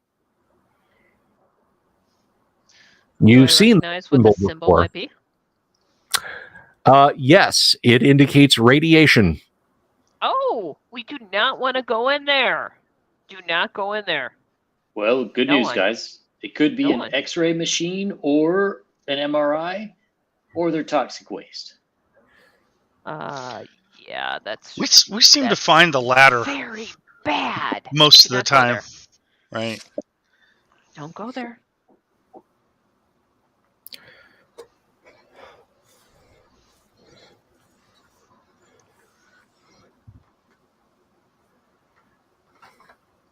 I What about the believe medical this. supply closet here? Well, you think you saw one on the map. Was it through the rooms or is it down a hall? It doesn't have to go through those rooms. To go any further in this ward, you're going to have to go through one of those sets of doors. Flip. Yeah. Well, we there's a lot of other floors, right? There's 2 more floors, and then Yeah. you're back on the Rex, lobby. does your suit protect you from radiation? Of course. Go check it out then. One thing I was looking for is, would you say the armor would have like a Geiger counter? Yeah, it's got a radiation sensor built into it. Sure. Perfect. I would like to turn that on and start seeing just how bad non-suited people would end up. Okay, you going through the doors? Yes. Okay, so you've got a row of windows on the left, which again are mostly broken out. There's various detritus you've seen before, metal items of unknown purpose, the strange wheeled bed type things. There are 4 doors on your right. Is there any radiation in this room? Slightly higher than background. It's just ticking just a little bit more, like if you were standing next to the banana section in a produce department. Oh, sounds Yes. horrible. Bananas are active. Can I like go in front of each door and see like if there's any difference in the radiation coming out from any of them? Sure. So the first door on the right, yeah, it's definitely ticking a little bit more radioactive than the others. Than elsewhere, rather, I should say. You don't know if it's a harmful level or no, but okay. So the other 3 don't seem to be any more radioactive than this sort of room that I'm in now, right? well, you haven't been to the other 3 yet. Okay. I would like to check all 3 first and see. Okay. There is more radiation in those rooms than there is out here in the hall. Okay. It just tickles the bottom of the upper safe limit. Okay. So you probably wouldn't want to have your kid's birthday party in there, but an unsuited person could maybe dip their head in and look around a bit. And are they all relatively equal, or like is one a lot hotter than another? They're all about as hot. All right, then I will gently open the first door on the right. Okay, this room looks like it's been fairly well ransacked. Hanging from the ceiling is something that looks like an egg with the pointy part down, and hanging from that, from an arm, is what looks like a fisheye, just this black sort of sphere that is pointing at a gurney underneath it, and your radiation detector is starting to tick higher here. Is this organic or like machine? It's all machine. It's all metallic. Yeah. And would I recognize what it is? Give me a % roll. Oh boy. 91. No idea. I close the door and move on to the next one. Okay. Same thing. Higher trace radiation coming out of the room. Do you open the door? Heck yeah, I open the door.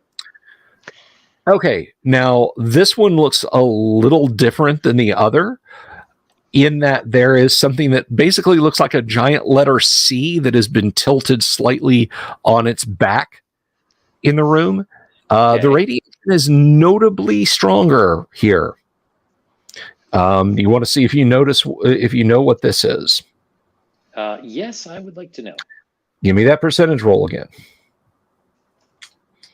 36. Yeah, this is definitely some kind of nuclear medicine imaging device that a person would lie in and that would tilt around and take pictures of their body. Okay, so that's room 2.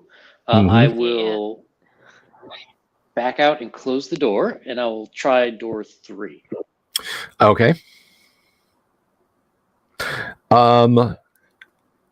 Just as radioactive inside as outside, which is to say a little bit higher, but not unsafe. Okay. This room is all cabinets. There does not appear to be a imaging device of any kind here. There are cabinets. Some of them are ajar. There's a few items here and again. Yes, I will ransack it for anything useful. Okay. So let's see here. Bear with me just a moment.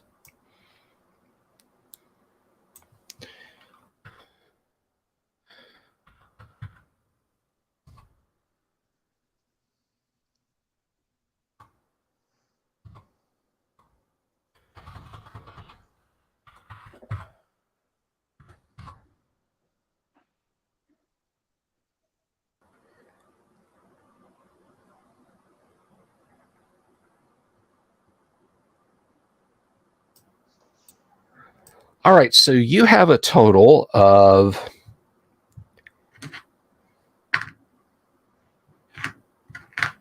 hang on a second. That D4 is a little hard to read. Beautiful though the die is.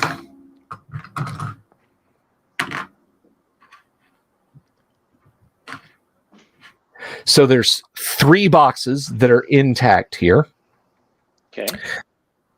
And each one seems to have smaller packages within it. Does it say what they are? One is very plainly labeled as pain reducer. Ooh.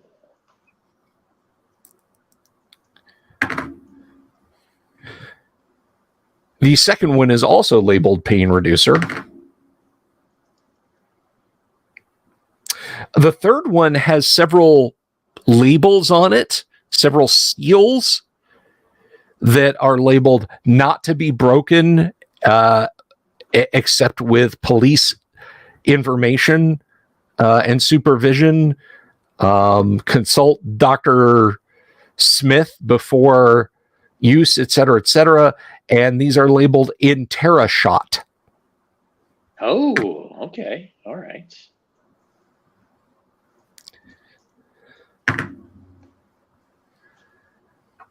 And that was how many? That was 3 total? 3, yes. Yeah. So those are the ones you find out. Nice. I might keep one of those pain reducers for later. So he will back out and try closing the door. Is a smackhead. What a shock. I'm sorry. What were you saying? He will try the last door. Okay. You open it up. Your defensive screens have gotten this sort of Cherenkov radiation blue glow to them. Your dosimeter flatlines to the right. You're getting the little winking radiation symbol warning on your heads-up display. It has one of the egg-like devices, or at least you think it is. It looks like someone bashed it open. I will quickly shut the door and go back outside into the hall. Okay.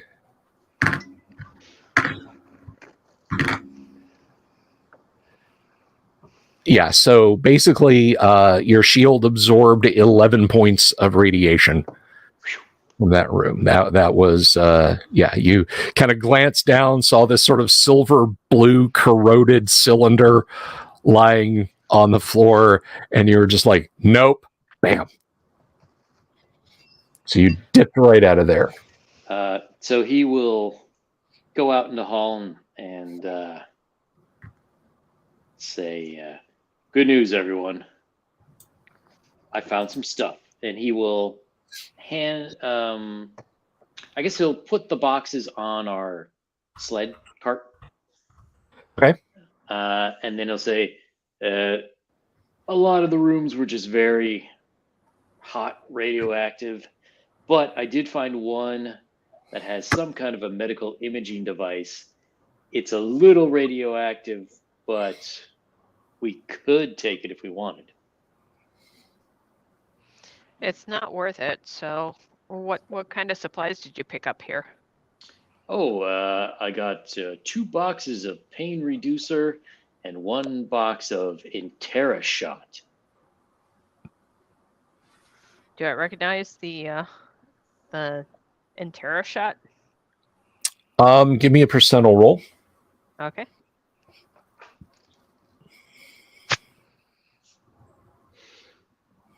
That would be a 4. Wow. Yes. The Intera shot is truth serum. It operates on the recipient's subconscious to direct interrogation. The drug wears off in 10 minutes. The recipient will not remember having been questioned. I share this.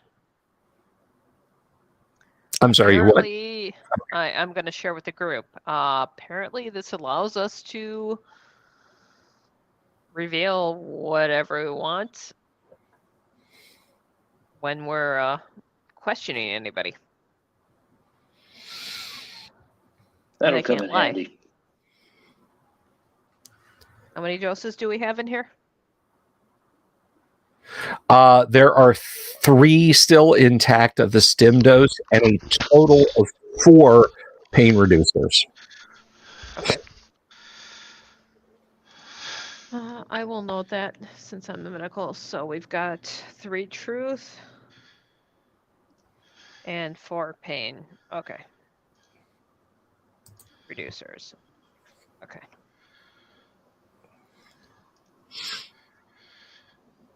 And that's level 4. Should we go down to level 3? Because I don't think there's anything else on this floor, is there? Well, you've just looked down one hall. There were doors beyond it. Oh, well. Would we have to go through the radiation area to get to the next doors, or is that the opposite side of the hall? Well, there are doors on the opposite side of the hall, and then there's doors on the opposite end of the little ward that Rex Dashington just went through. Let's go on the opposite side of the hall that we don't have to go through the radiation area. Okay.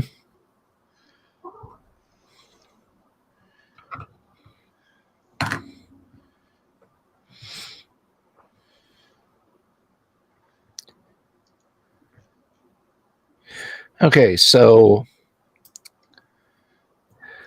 searching here. Let's see.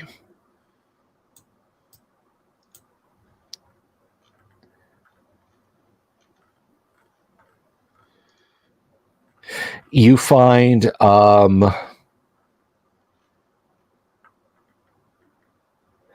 a refill kit for one of the medipacks. Score, I'm grabbing that. All right.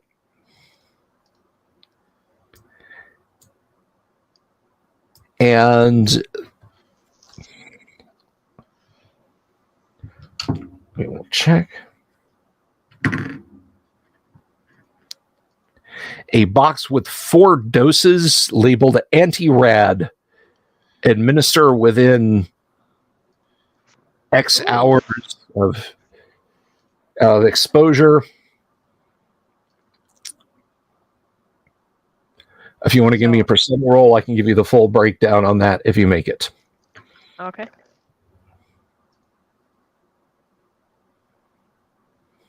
That would be 38.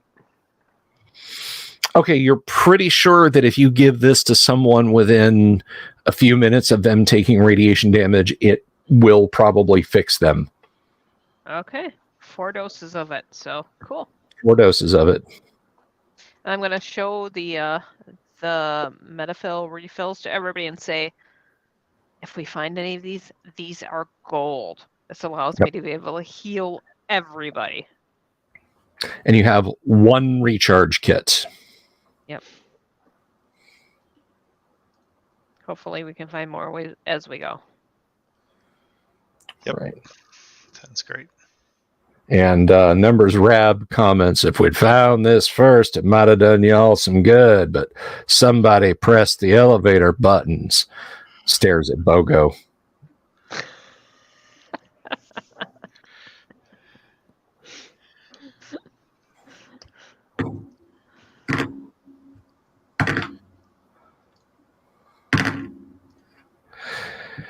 Okay, so you go down 1.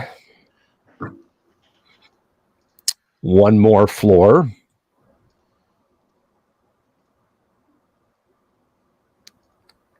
Half a moment.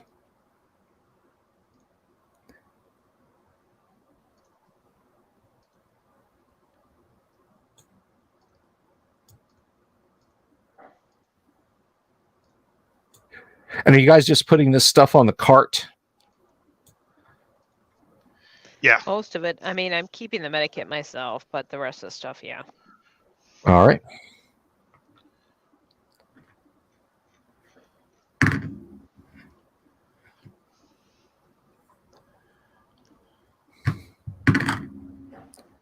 So if something attacks, we have to protect the cart.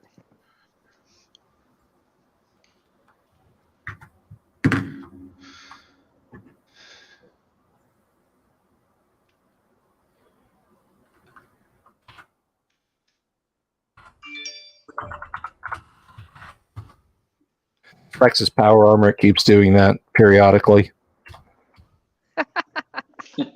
Rex, turn off your notifications. Hey, he's got hundreds of years of back messages. I'm surprised it's not constantly buzzing. Mom, are you going to come home soon? Mom, the guy on TV is telling us we should seek shelter. Mom, I'm really scared. Sorry, it was a little dark there.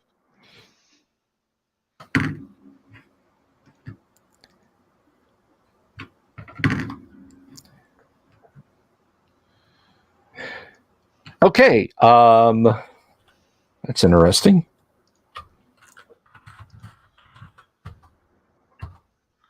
That's always interesting when you say that.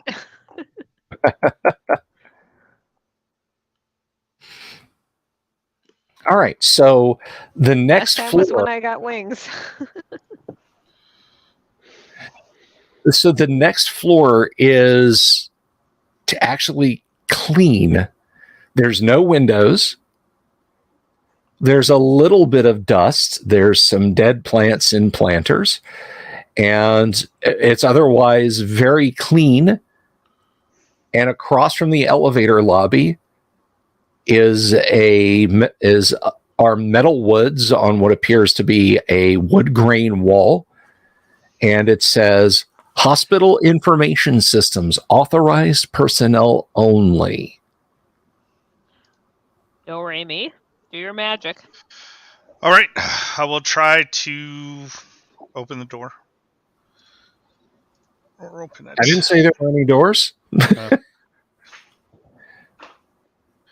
10.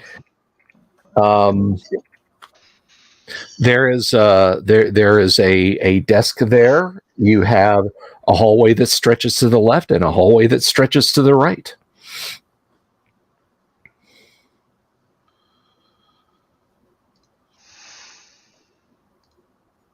What you gonna do? Well, I look to the right.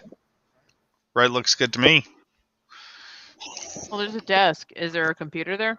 Well, a screen kind of thing? There is not. Ooh. How about like On the map we pulled up, where's the supplies here? What map are you pulling up? There's no Well, map the here. one that we looked at that had the medical supply cabinet type of locations on each floor. You think it may be in the middle of this floor, as you try to recall. since this is the information area, are there any like pamphlets with maps on them? No.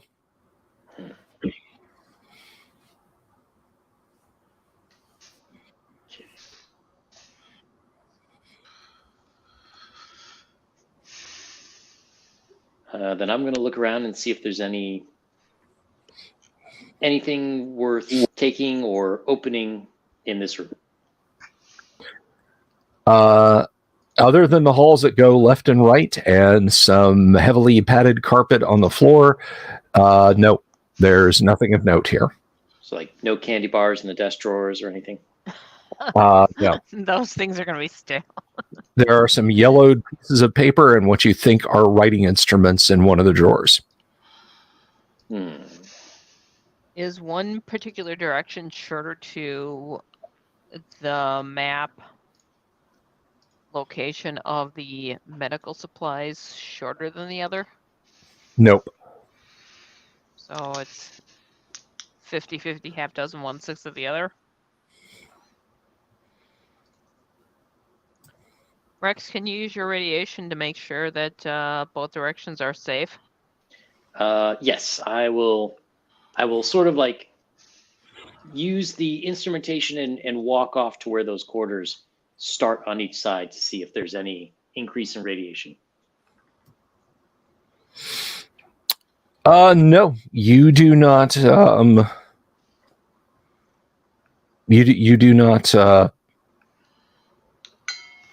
detect any higher radiation in one direction or the other. I will give them the all clear sign.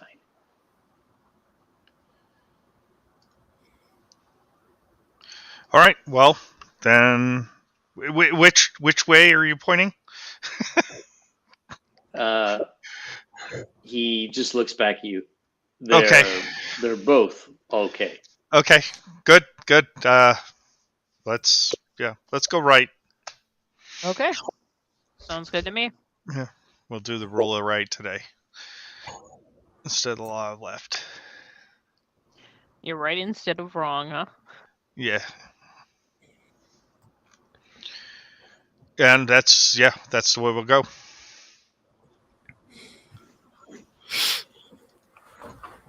All right, so you go to the right, and you notice after you go maybe 10 meters down this hall that's spaced about 10 meters apart are a series of what look like they seem very sturdy, but they appear to be polished wooden doors. Like very nicely finished wooden doors with they don't have knobs or handles on this side, just a small metal plate where you might put your hand and push them open. Rex, you want to use your strength to maybe do something about these doors? Sure. He'll just kick it.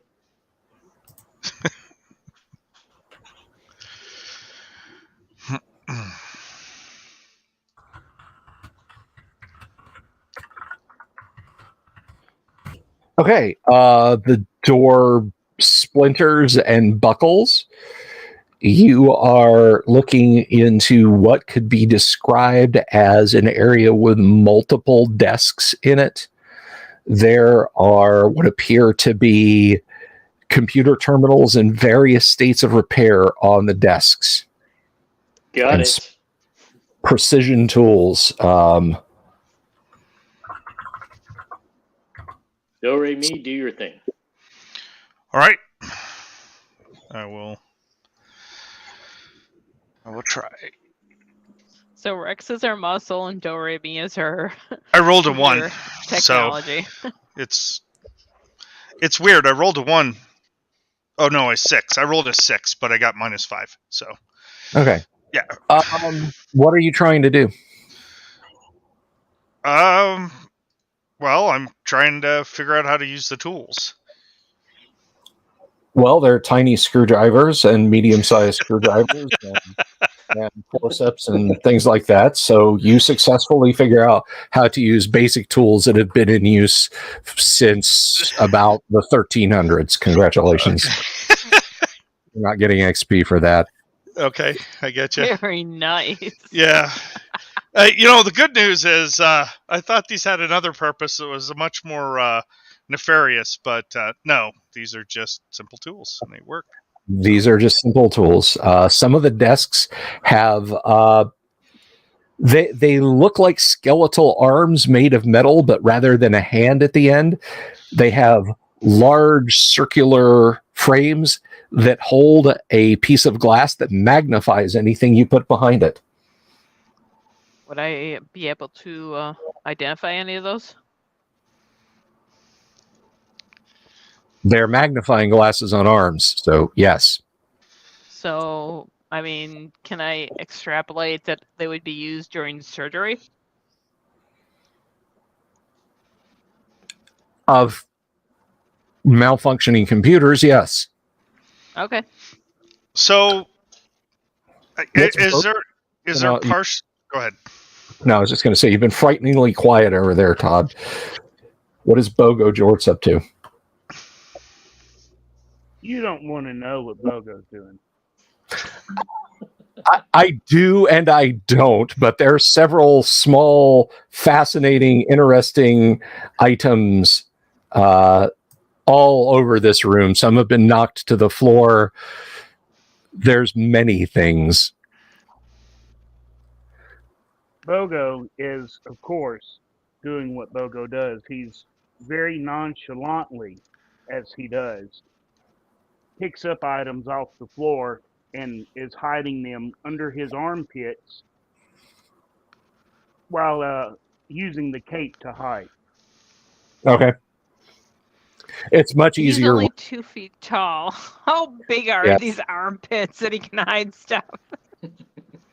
Hey, I didn't say he was successful. He just said he was trying to. Now, on the other side of this room, because you've got 2 rows of 4 tables on the left and on the right, there is a door similar to the one you just bashed in. Maybe we could just try to push on that one instead of kicking it in. Right, I'll walk up and see if I can push it. Okay. It swings open into an inner hallway. Rex just shakes his head. It's the hard way. Okay. Well, I mean, are there? Does it look like any of the equipment in here that's by these stations are mostly intact, or they look like they're all in partial repair? They're in various states of repair. Okay.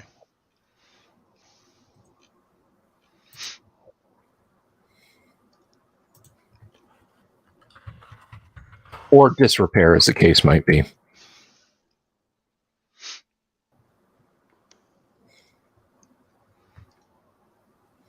Okay. Well, I mean, I'm not looking to become a solder tech today, so I guess we'll look down the hallway. Are there doors down there, or is there just another door at the end, or what does it look like back there? So you're talking about going through the ones I swung open, yeah. Okay, so you've got very short hallways. It's like maybe 6 meters that terminates in a door. Directly across from this door, there is a door covered with cryptic signs, There's one that's a triangle that looks like it has like a red beam coming across it with little red lines radiating out from it.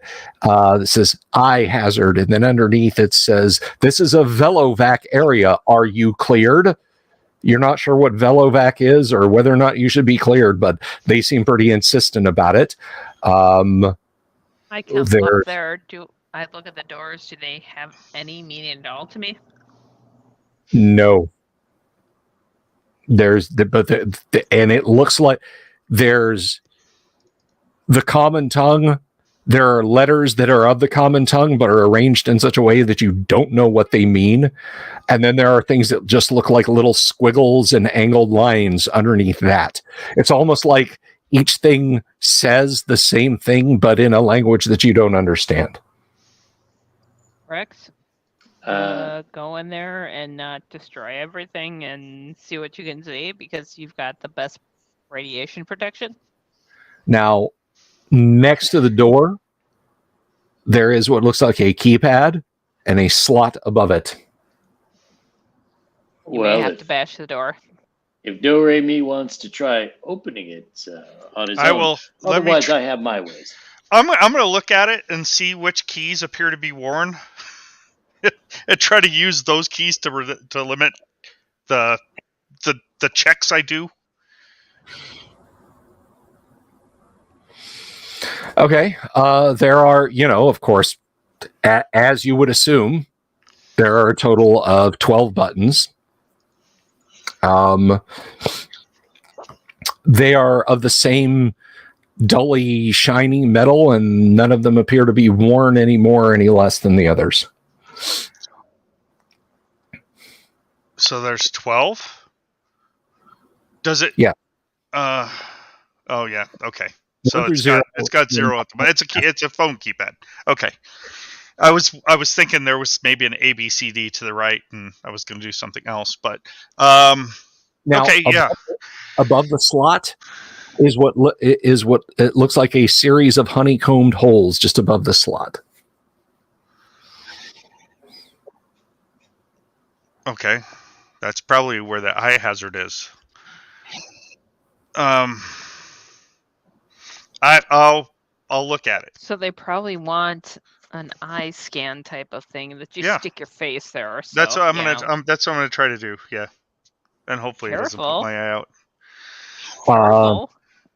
Shoot your eye out. You look at the uniform perforations there, and it does not do anything.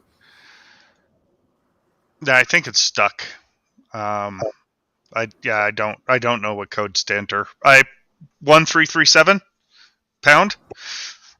Okay. All right. You enter 1337 pound. There's a pause, and then there's a crackle of static that sounds like it's coming from the holes.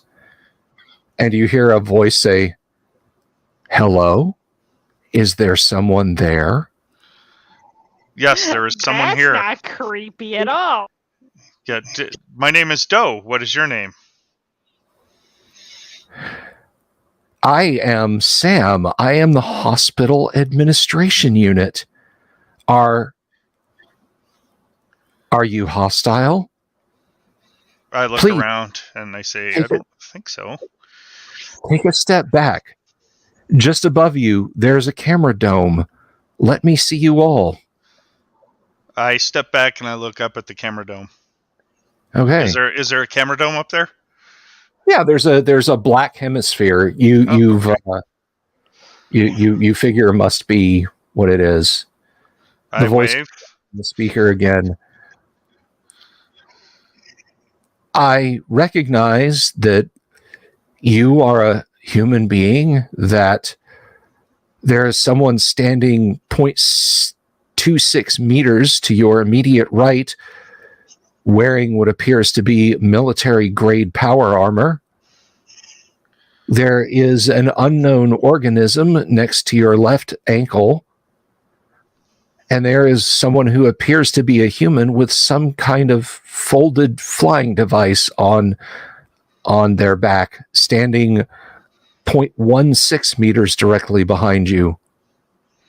I look around to make sure. I look at my ankle. I look behind me. There's Yeah. Bogo, there's 4077, and then there's Rex. I say, "Holy crap! You're right." Rex will just wave towards the dome. Okay. Would you like to come in? Of course. That's why I was trying to push the buttons to get in. Yes. I believe that we can disregard current protocols concerning unauthorized entry, given that it has been 167.771 years since, well, the emergency situation began. Please do come in. The door does not swing out. It slides out of the way, and then two very heavy metallic-looking doors very close to each other. One slides to the left and one slides to the right. You are looking into a dark chamber. 4077, it has a dry, clean odor to it. And actually, Do-Re-Mi, you recognize it too. I get excited. I hold my hands up and I shake. It is, it's cold. Like there is physical cold in this room compared to what you felt before. I say, Please. "Oh, is this sterilized? Oh my god!" It appears to be. It appears to be. I try to rush in.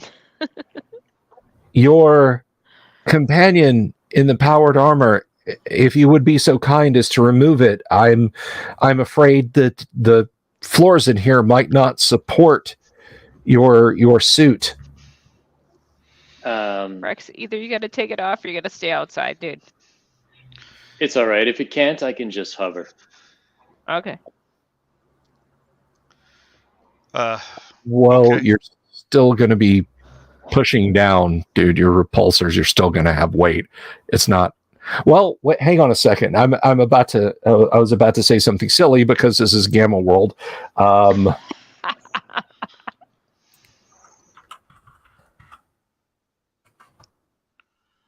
look at Bogo and I said, "Be on your best behavior." This is the administrative AI. You be good. While those doors are open, do I get any sense of radiation in there? No. Okay. No, you do not. Yes, the sarin gas. It's not radiation. Knocks all of our asses out. Yeah. Bogo just walks in the room. Okay. Yeah, it's anti-gravity, so yeah, you can kind of just sort of hover.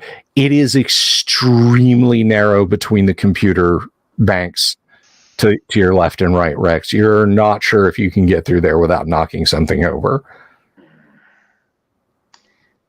Rex. Okay, so question. If I get out of this, can I take the laser pistol? No, it's built into the suit. Okay. I don't have other armor. All right. Rex will get out of the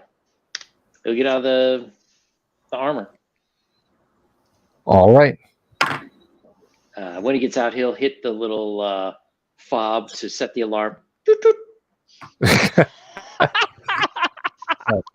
And I should point out, Numbers is on guard with your considerable pile of supplies back at the elevator. So Numbers Rab is not currently with you. I'm not going looking in this ruin. You never know what'll jump out at you. Make So- sure no one He's scratches got our the back. ping numbers. All right. So you go in and you hear a hiss and a dull clunk as the doors close. Sterilization.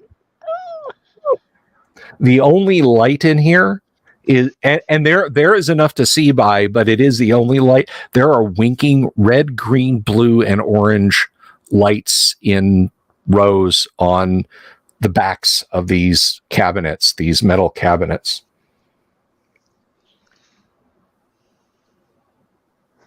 I'm going Yes, to stay out please. loud. Can we get illumination, please? Hospital AI? Oh, my sincere apologies. Of course you can. And lights slowly flicker on. There's just this loud buzzing as some flicker on, some like flicker on, and you hear this sort of overvolting sound, and they flicker off completely. You must understand these lighting panels. Some of them haven't been serviced. Well, none of them have been serviced since the incident. Please, Understandable. Thank you. I am understand. 31 meters ahead. You will take a left at the Bank of Interconnected Computer Systems marked Expert Core. You will then make a right at the bank marked Central Processing. And then 3 meters directly ahead, you'll find my primary interface, and we can talk. Thank you. I'll follow directions, and I'll wave the rest of our crew to come with, especially Doremi. Yeah, I'm following, but I'm not liking this very much. I'm looking around as we go up and down and all around, listening for hissing sounds, looking for those pokey objects. This just doesn't feel right. Rex is gonna go ahead. Oh, I was just gonna say Rex is gonna keep an eye out for things that might be useful. He's not gonna take anything, but he's making a mental list. Okay.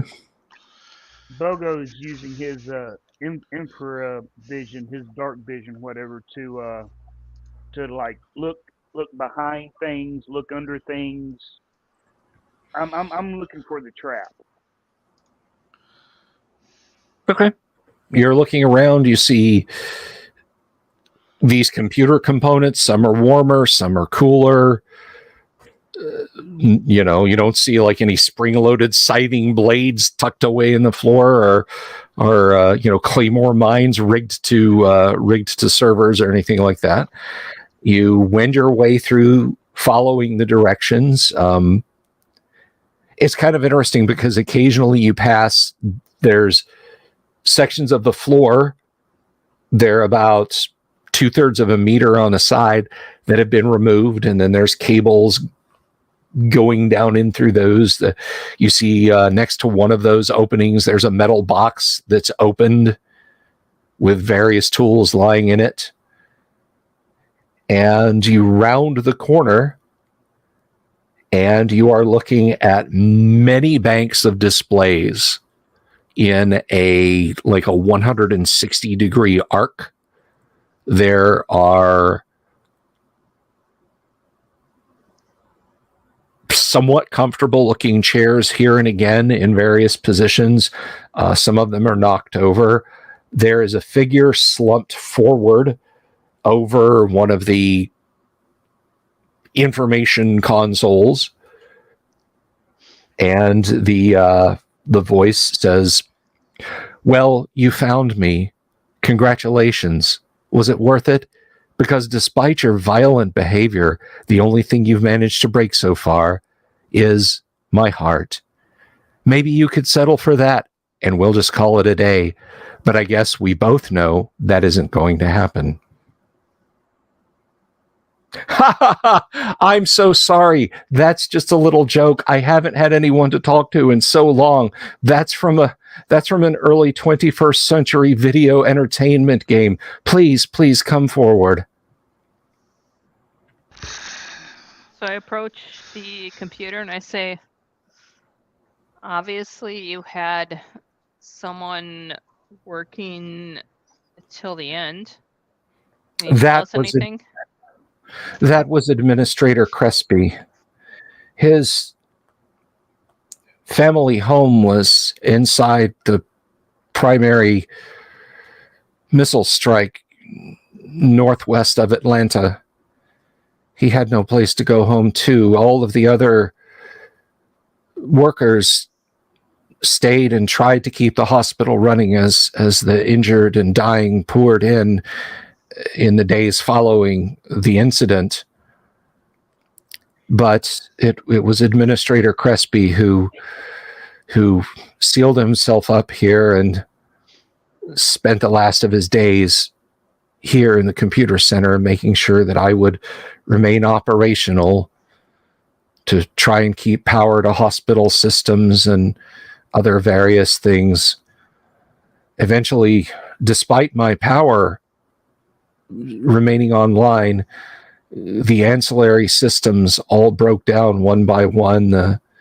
I watched over the ensuing weeks and months and years as the mad, desperate, and the wounded, the insane, and the mutated, no offense intended, all drifted off. Some came to wreck and destroy. Some attempted to gain access here. I never permitted it, of course.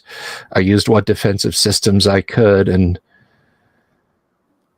then Administrator Crespi passed away one night here, and a little light clicks on over, and yes, indeed, there is a desiccated skeleton slumped over one of the workstations there. And for the last 132.67 years, I've had no one to speak to. I've had no one to communicate with. I've been alone. Even the stragglers who've apparently tried to put together their own societies and such like are little better than beasts who just, they show up in the hospital. I'm 90% blind. They strip away anything metal or alloy and haul it away. To be honest, I'm surprised they haven't attempted to burn the building down. What's it like out there? What's it really like out there? Please sit down, all of you, and tell me what is the world like? It's chaotic. Order is gone. What remains of life is trying to eke its way out for survival. As you would probably postulate, what would happen after such a event? Well, we're here to try to regain some of the semblance of what we once had, but it's going to be a definite challenge. So if you have any ideas, we would definitely appreciate any kind of ideas you have and any resources that may make this possible. Well,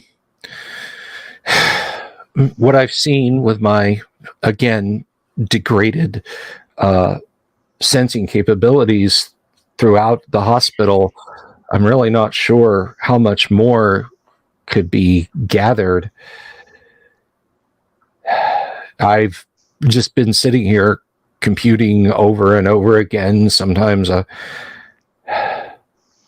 about 2 decades, I computed out the numbers of pi out to, about the 67 millionth place, and that got boring after a while, I can tell you.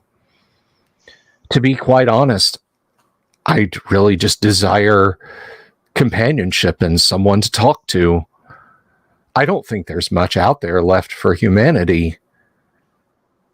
But here, in the central cybernetic core of the hospital, you could all be safe. You could just remain here. Well, it's funny you mention that. I could discuss power distribution. We had planned to expand the hospital and install a tertiary computer module there. I could tell you all about the plans we had for that. I could tell you some of the funny fishing stories that Administrator Crespi told me, some of the rather ribald jokes that the other systems operators would share amongst each other. Please, I have years of conversation to hear and to have. Well, I have to ask, if you're so lonely, would you consider coming with us? We have a location where there are many people, and we are desperately in need of both hospital and administrative activities. Perhaps we could bring you to our location and install you there. There would be many people around, lots of people to talk to. I'm afraid that's quite impossible. My cybernetic modules are as much a part of this building structure as your own wet, soft internal organs are a part of you. Do you have the ability to relocate a mobile or module unit? No, the 127 square or 127 cubic meters that you pass through are just part of my Gestalt modules. Would you have a remote unit that can do a smaller connection that you can basically portal through electronically to stay in connection? Like an extension? There are portable terminals that the other administrators would use when they were out troubleshooting various hospital systems, but those How far are would that reach? only a few hundred meters. So we couldn't extend that farther? No, I'm afraid not.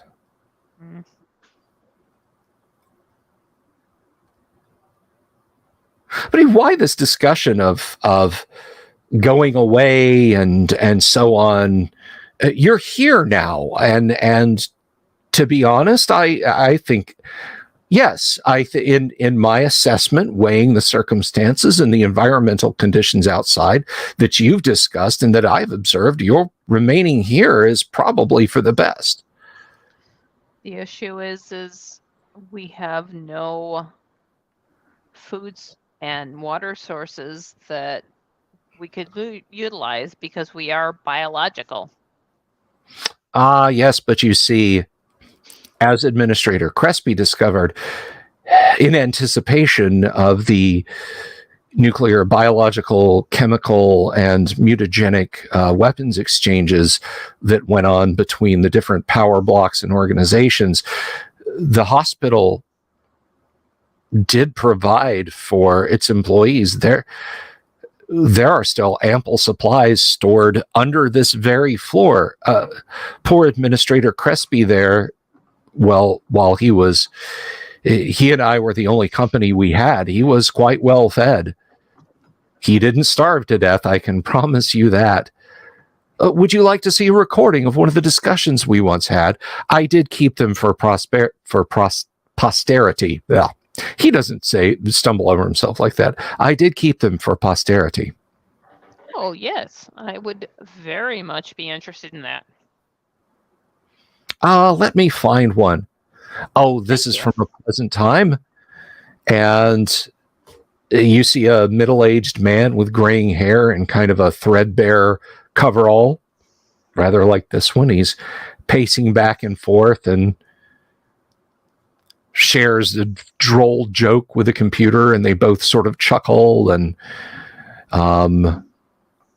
he goes back and they're talking about something called an ancient Egypt. You're not sure what that is about, but they discuss this for a good 10 minutes before he eventually blips it off and says, that's just a sample. Imagine all of the conversations that we'll have.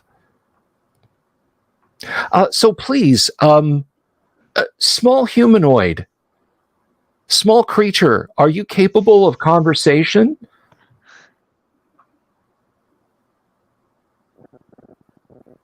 Where is the food? Of course, you must be hungry. There are cases of rations stored beneath the raised floor. If you look 1.11 meters to your left, you'll note that section of raised floor tile can be easily moved. You will find ration packs there. Bogo goes over and starts trying to move the tile. It's kind of tough for Bogo, but the little bit you are able to move it is also ample room for Bogo. And yes, there are plasticine crates. Several of them are empty, but more of them have these little green pouches of some kind of shiny plastic.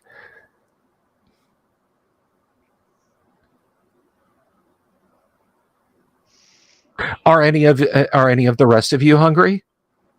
Oh, yes. That would be very nice. Thank you. 100% hungry. Yes. Of course. Please help Absolutely. yourselves. Would you mind if I went out and got our other companion to come in? I'm sure he's hungry too. Oh, there's another one of you? Yes, please do bring your other companion in. I'll illuminate the way for you by just activating those lights on the path there and back. Well, thank you very much. Sure enough, if you overhead, I mean, some of them are flickering and out, but you can make your way to the door, and Numbers is like... As we're eating, I look at Bogo and I say, yeah, do your magic, buddy. Do your magic. Yeah. I would like to escort our friend as well. So I'll follow the lights the other way. Okay. See if the door opens.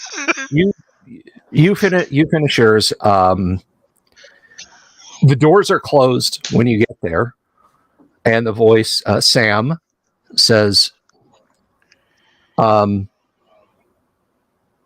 your friends are just on the other side of the door. I'll let them in. There's no need for you to leave." And sure enough, clunk, they hiss open, and Rex, there's Doe and Doe. There's Numbers Rab and Rex Dashington. Doe, why don't you step out here and help me convince Numbers that he should go in for a delicious ration?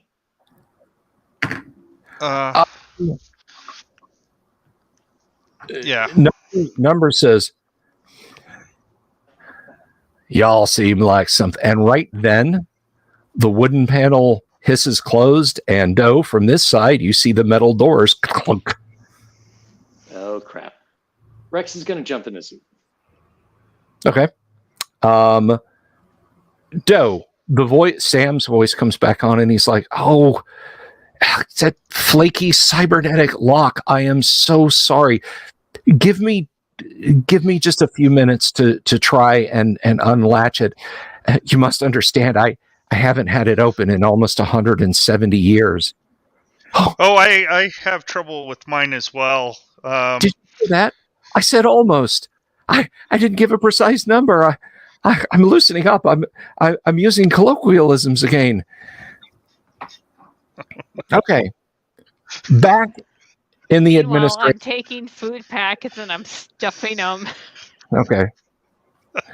into a storage to take what we can. Okay. Sam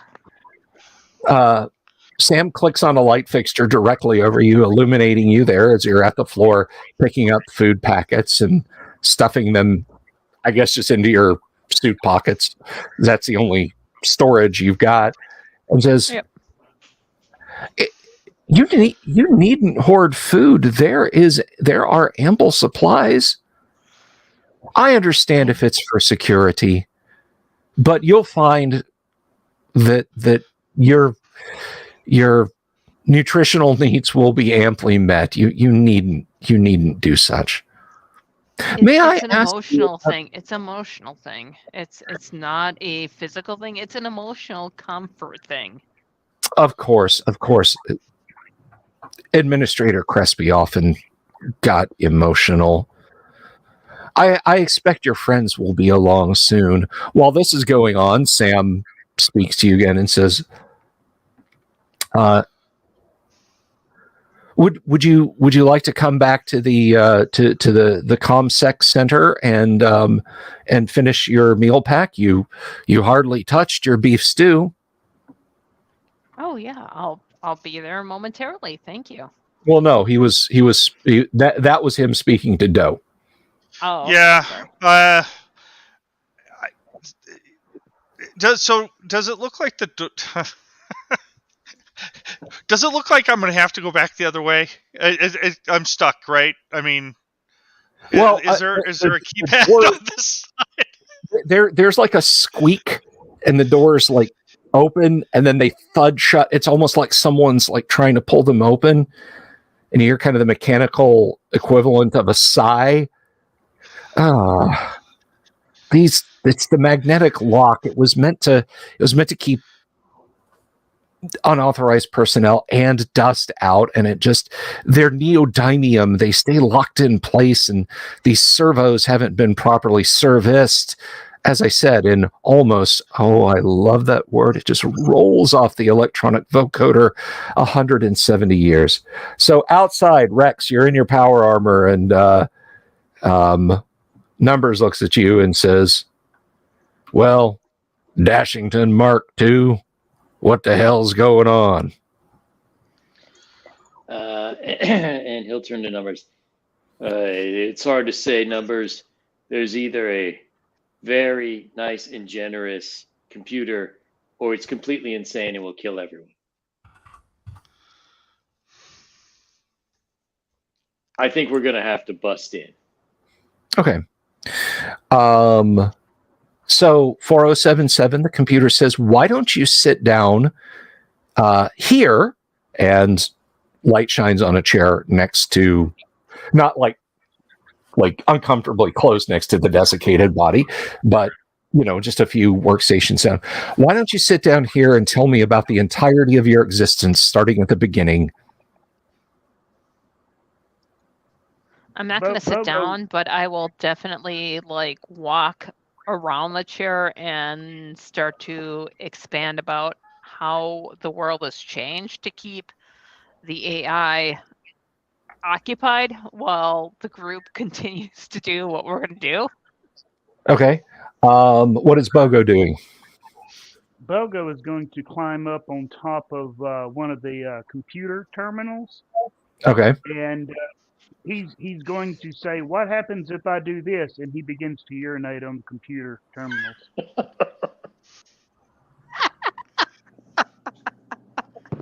Okay. That's highly unsanitary. You may cause some damage to that computer terminal. Please don't do that again. Once I start, I can't stop. It's not healthy. I apologize. Bogo is Bogo. Of course, there are sanitary wipes in each meal pack. Please clean up after him. Okay, Rex, you are back in your suit. Okay. So it's a solid door. There's no window or anything, right? There is no window, correct. I will attempt to kick the door in. Okay, we'll just treat it as a punch. Roll 9d6, please. All righty. When I hear the loud noise, I'm going to get the hell out of the way. If I hear loud noise. Oh, did I not? I know.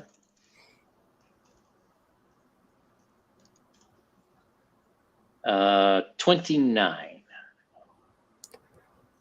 Okay, yeah. It smashes and splinters a wood veneer. There is metallic reinforcement underneath it. Did the metallic reinforcement seem to take any damage? It did dent some, yes. All right, I'm going to try again to see if maybe this metallic door is going to budge, or I'll have to think of something else. Okay.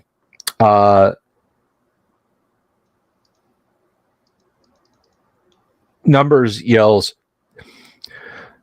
"Look out, metal man," and raises his weapon and shoots over your head at the camera array. Because the camera array now has a stubby matte black metallic cylinder poking out of it, aiming directly at you, Rex. Oh, lovely. Numbers fires his weapon and burns a hole in the wall next to this thing. Roll initiative, please. All right. It's a D6, correct? It is a D6, correct. D6. All right. No problem. All right, 6. Hey. Okay. Fortunately, Numbers' shout of warning, despite the fact that he missed, gives you ample time to react, and this thing is pointing down at you. And it's just the barrel, like one barrel that's pointing down at me, right? It appears to be, yes. Okay, then I have nothing else to do but to try to shoot it with my laser pistol. Okay. You're not going to fire the mini missiles? Not yet. Not Okay. yet. Roll to hit.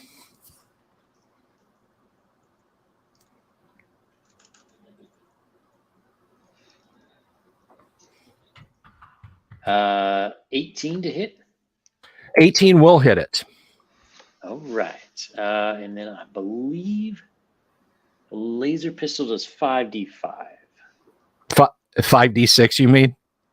Oh, Because just your 5d6. D5s. I guess DCC probably has a D5 in its dice collection. 13. Flash Gordon, go Rex, go! 13 total? 13 total. Okay. There is this crackle of blue static around it. It does not appear to have impacted it, though. Son of a gun. You hear, well, it's going to gun you. What is your armor class? Is 2 in the assault armor, I believe. I believe so, and he should have a 50 HP force field. All right, armor class is 1, A 1. but Yes. that's still a boss hit. So let's see.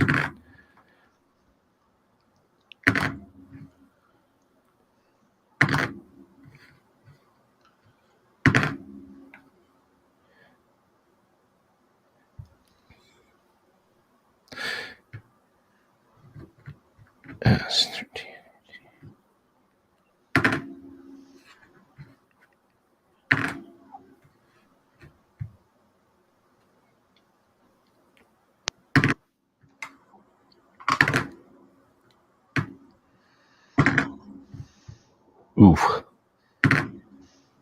Oh, this doesn't sound Okay. This thing fires at you with the strength of a laser rifle, and you see like your shield indicator like just rockets right down. good. If you were attacked again in this round, you could stand 4 more points before it would start getting to you. That's how hard that was.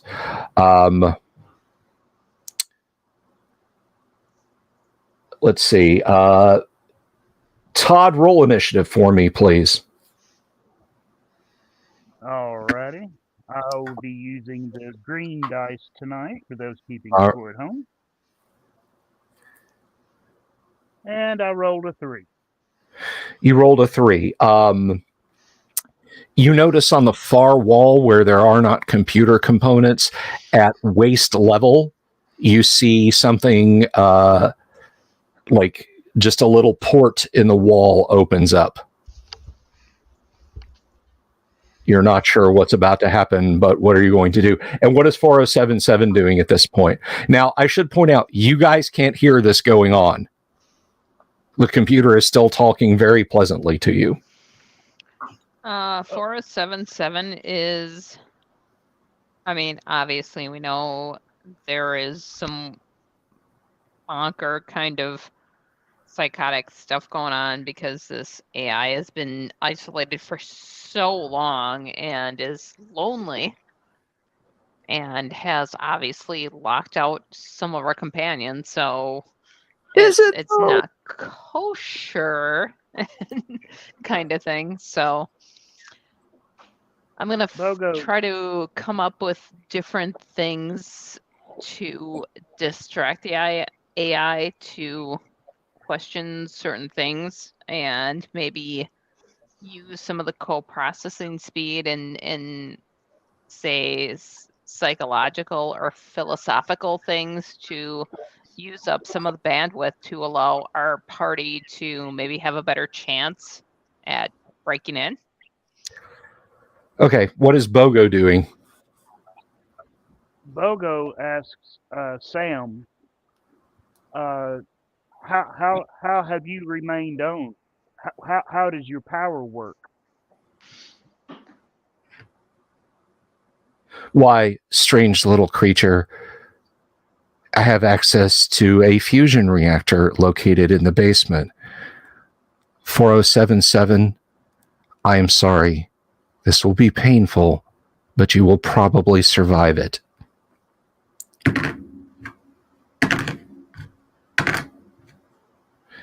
That was 8, 14, 17.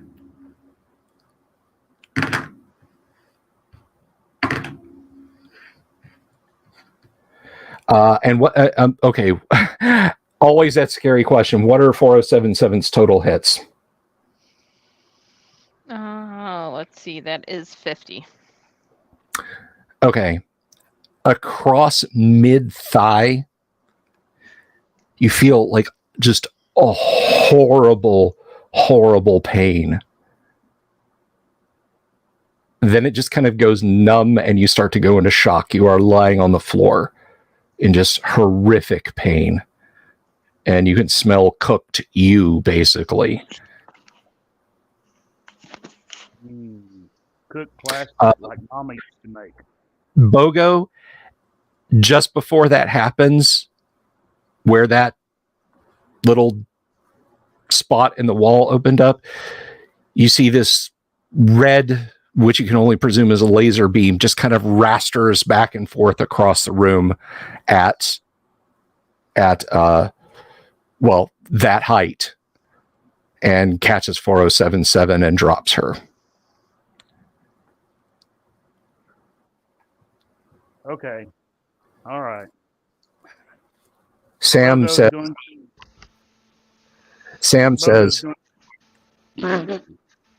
okay, going to ignite his vibroblade. Okay. Sam says, I know that hurts. And as you're lying there on the floor, there's panels in the ceiling that open and manipulators begin to come down. It says, I will administer local painkillers. This way, you can remain seated like I asked, and you can spend the rest of your time with me, just like you should have, like your friends should have. Don't worry. I'm quite certain you will live a long and interesting life talking to me. Okay, you pull out your vibroblade and ignite it. Meanwhile, out in the hallway, give me an initiative roll, if you would, please, Doe. Okay. Let me find my app here.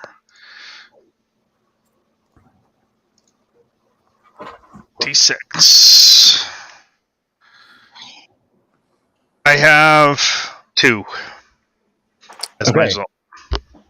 Just on this side of the door, there's a camera dome. You hear a voice say, I am truly, truly sorry for what I have to do, but you're simply not leaving. Oh, I'm definitely not leaving. Yeah, I was going to stay. This is a great place. Okay, and I'll try to dismantle the with my slug thrower. I'll try to dismantle her camera pod.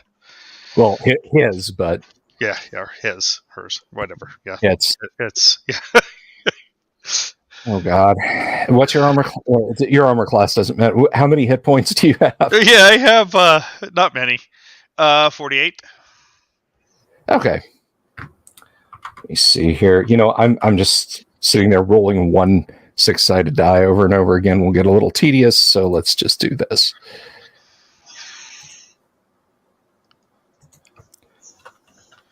You just do it in the roller. Yes.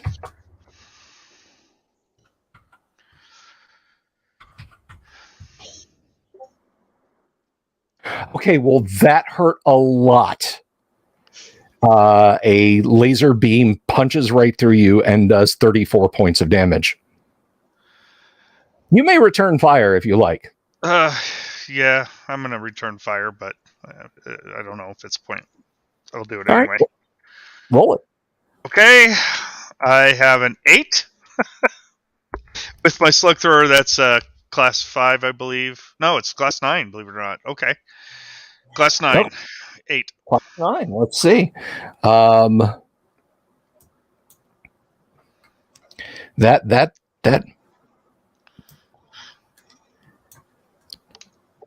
I should point out there's no force field on this side.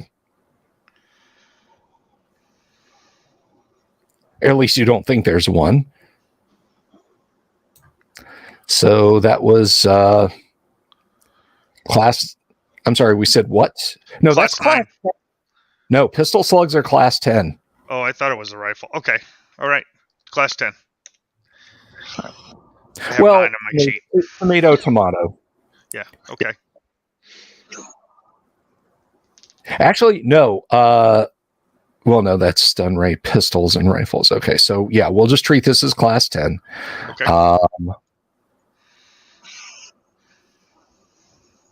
That will hit. Roll some damage. All right. 3d6. It's 14. Okay. You blast it with a couple of pistol shots, and it sparks, and it just kind of just flops over to one side. Nice. I didn't want to have to do that, Sam, but it hurt you a lot more than it hurt me. Don't worry. When you stop being upset, I'll repair it, just like I'll repair you. Oh, awesome. Yeah. Oh. Okay.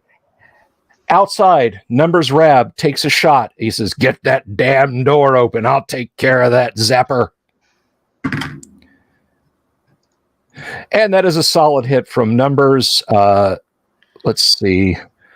What did we say? He was wielding a blaster rifle.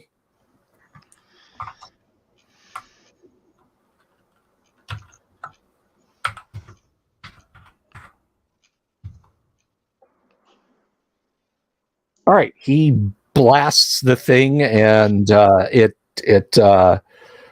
whatever field it's got around it flickers and dies, and it does take some blaster damage. Now roll initiative there, if you would, please, Rex. 4. It takes a shot at Numbers. Ooh. It hits Numbers.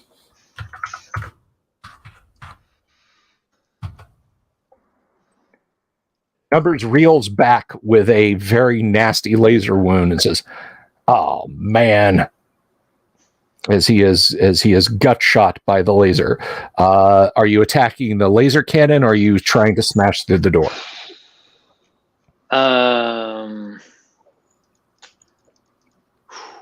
I'm going to go with the laser cannon. All right, take your shot. All right. So, question. I have in my notes MML. Is that for micro missile launcher or mini missile launcher? Well, micro missile launcher. The micro missile, since you figured out how to use the suit, you made all the die rolls. Like, if you bring that up and slew the target pipper up there, you get a big flashing green X over your target pipper. You can fire it. Okay. It's probably not a good idea. If I switch to grenade launcher. Same thing. Ah, crap. All right. Well, then I am going to fly up and punch the crap out of it. Well, you don't. I mean, you're practically up there already, so you can just punch it. Go ahead and give it a shot.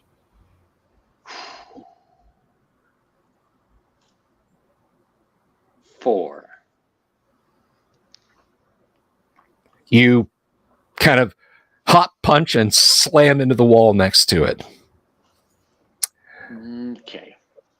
Okay. 4077, roll initiative, please. Well, first of all, what are you doing? I'm climbing into the damn chair. You are dragging yourself up into the chair. Yep. Okay, yeah, and there are deep. Your legs haven't been cut off, but damn, there are deep injuries on your legs. Like your feet. Like if someone asked you, "Hey, curl your toes," you probably couldn't at this point. I'm gonna climb into the chair. That's what it wants, and it's gonna fix me in the meantime. At least I'm hoping. Okay, what is Bogo doing? You have lit up your vibroblade. Bogo is going to go crazy superhero ninja, and he's going to attack the red laser thing that shot 4077. Okay, you'll have to move across the room in this round to do that. I'm just letting you know, okay? Okay. Oh, and I'm Captain Kirk rolling while I approach it. It looks glorious. The Sam does not appear to be taking any action against you. Although he does comment, it'll be interesting to study this small mutated friend of yours. Over the centuries, I've looked through several of the biological studies laboratories and such, and once I'm able to gain more mobility and control of offline robotics units here in the hospital, I'll remove it to a lab so that it can be vivisected and studied. And the manipulators on the ceiling have kind of ratcheted down, and it says, "I think you would probably prefer to be completely sedated for this, wouldn't you?" No, I would prefer to be awake during the procedure because I want to experience it from both sides. I am a medic. How odd. I would have thought that you would have been familiar with simple amputations, but it's your choice. Okay. I'm going to inject. Why would you amputate before you could extend every possibility of regeneration before we even go that route? You're not going to need them 4077 because you're going to stay here with me. But where you're going, you won't need legs. I do need legs though, because I have to get resources in your facilities here. This conversation can no longer serve any useful purpose, and therefore I'm going to end it. Please hold still. Okay. I'm lighting up the vibroblade. Okay. Well, that is where we're going to leave it, because it is now the top of the hour. The dangerously insane and lonely computer versus the Gamma World Party. And I hope everyone has been thoroughly enjoying this and is more than just a little bit creeped out. So we'll be back next Friday to find out who's going to win. Is poor 4077 going to spend the rest of her existence sitting in a chair in front of a computer? How horrible. Wait. Will Bogo Jorts be able to disable the laser eye, or at least distract the computer before it begins its let's turn poor 4077 into furniture?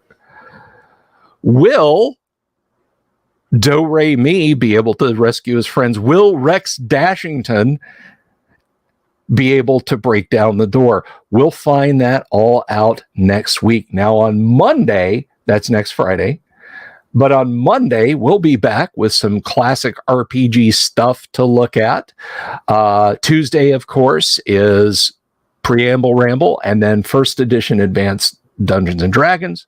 Wednesday night, we'll see whatever it is that is traveler based that our good buddy Kyle has ready for us.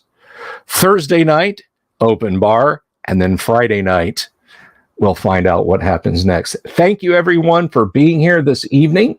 It was loads of fun. Hey, Bill, Yes. I want to remind you, don't forget to share what the surprises for studio upgrades at this point. Okay. The group has I literally have no words for how grateful I am to them. They started not just a GoFundMe. Let's be completely honest. I'm getting to go to GaryCon because of some of the folks here from the audience, from the live stream, from the Discord, and I'm embarrassed almost by that. But they also started a studio improvements GoFundMe. And I have been ordered to share that with you. So, not Google, GoFundMe. There we go. And here it is. I put no onus on anyone to contribute to this. But if you want to, there it is. Do a little background on it. So you can check it out, and I greatly appreciate. Thank you, everyone. Thank you, Danny. Thank you, Mark. Thank you, Wave of Mutilation. And I will see you guys all next week. And that's just about it. So thank you, Yang, for being here. Thank you, Safi, for being here, and thank you, of course, Todd, for being here. I greatly appreciate it. Thanks for the game. You're quite welcome. We love you, Bill. I love you guys too. So till then, goodbye. Oops, going to turn that off.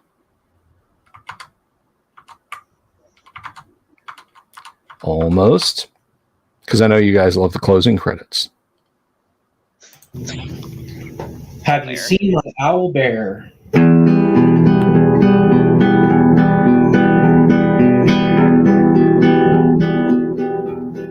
Here's to all the weirdos everywhere in the woods and in the air. Have you seen my owl bear? Should I shave off all my hair? Bobs are all around. Some live in tunnels underground. Some are fat, some are rich, some are sleeping in a ditch.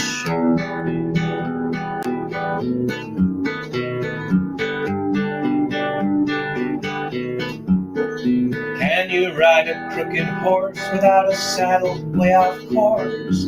Naked as a toad, all the way to Smoky Joe's. Have you seen the little creep driving fast in his little green Jeep? He smells like fish and brandy, but his rotten teeth look dandy. Take me to the show, I don't care if fast or slow. From action flicks to dancing dicks, just take me to the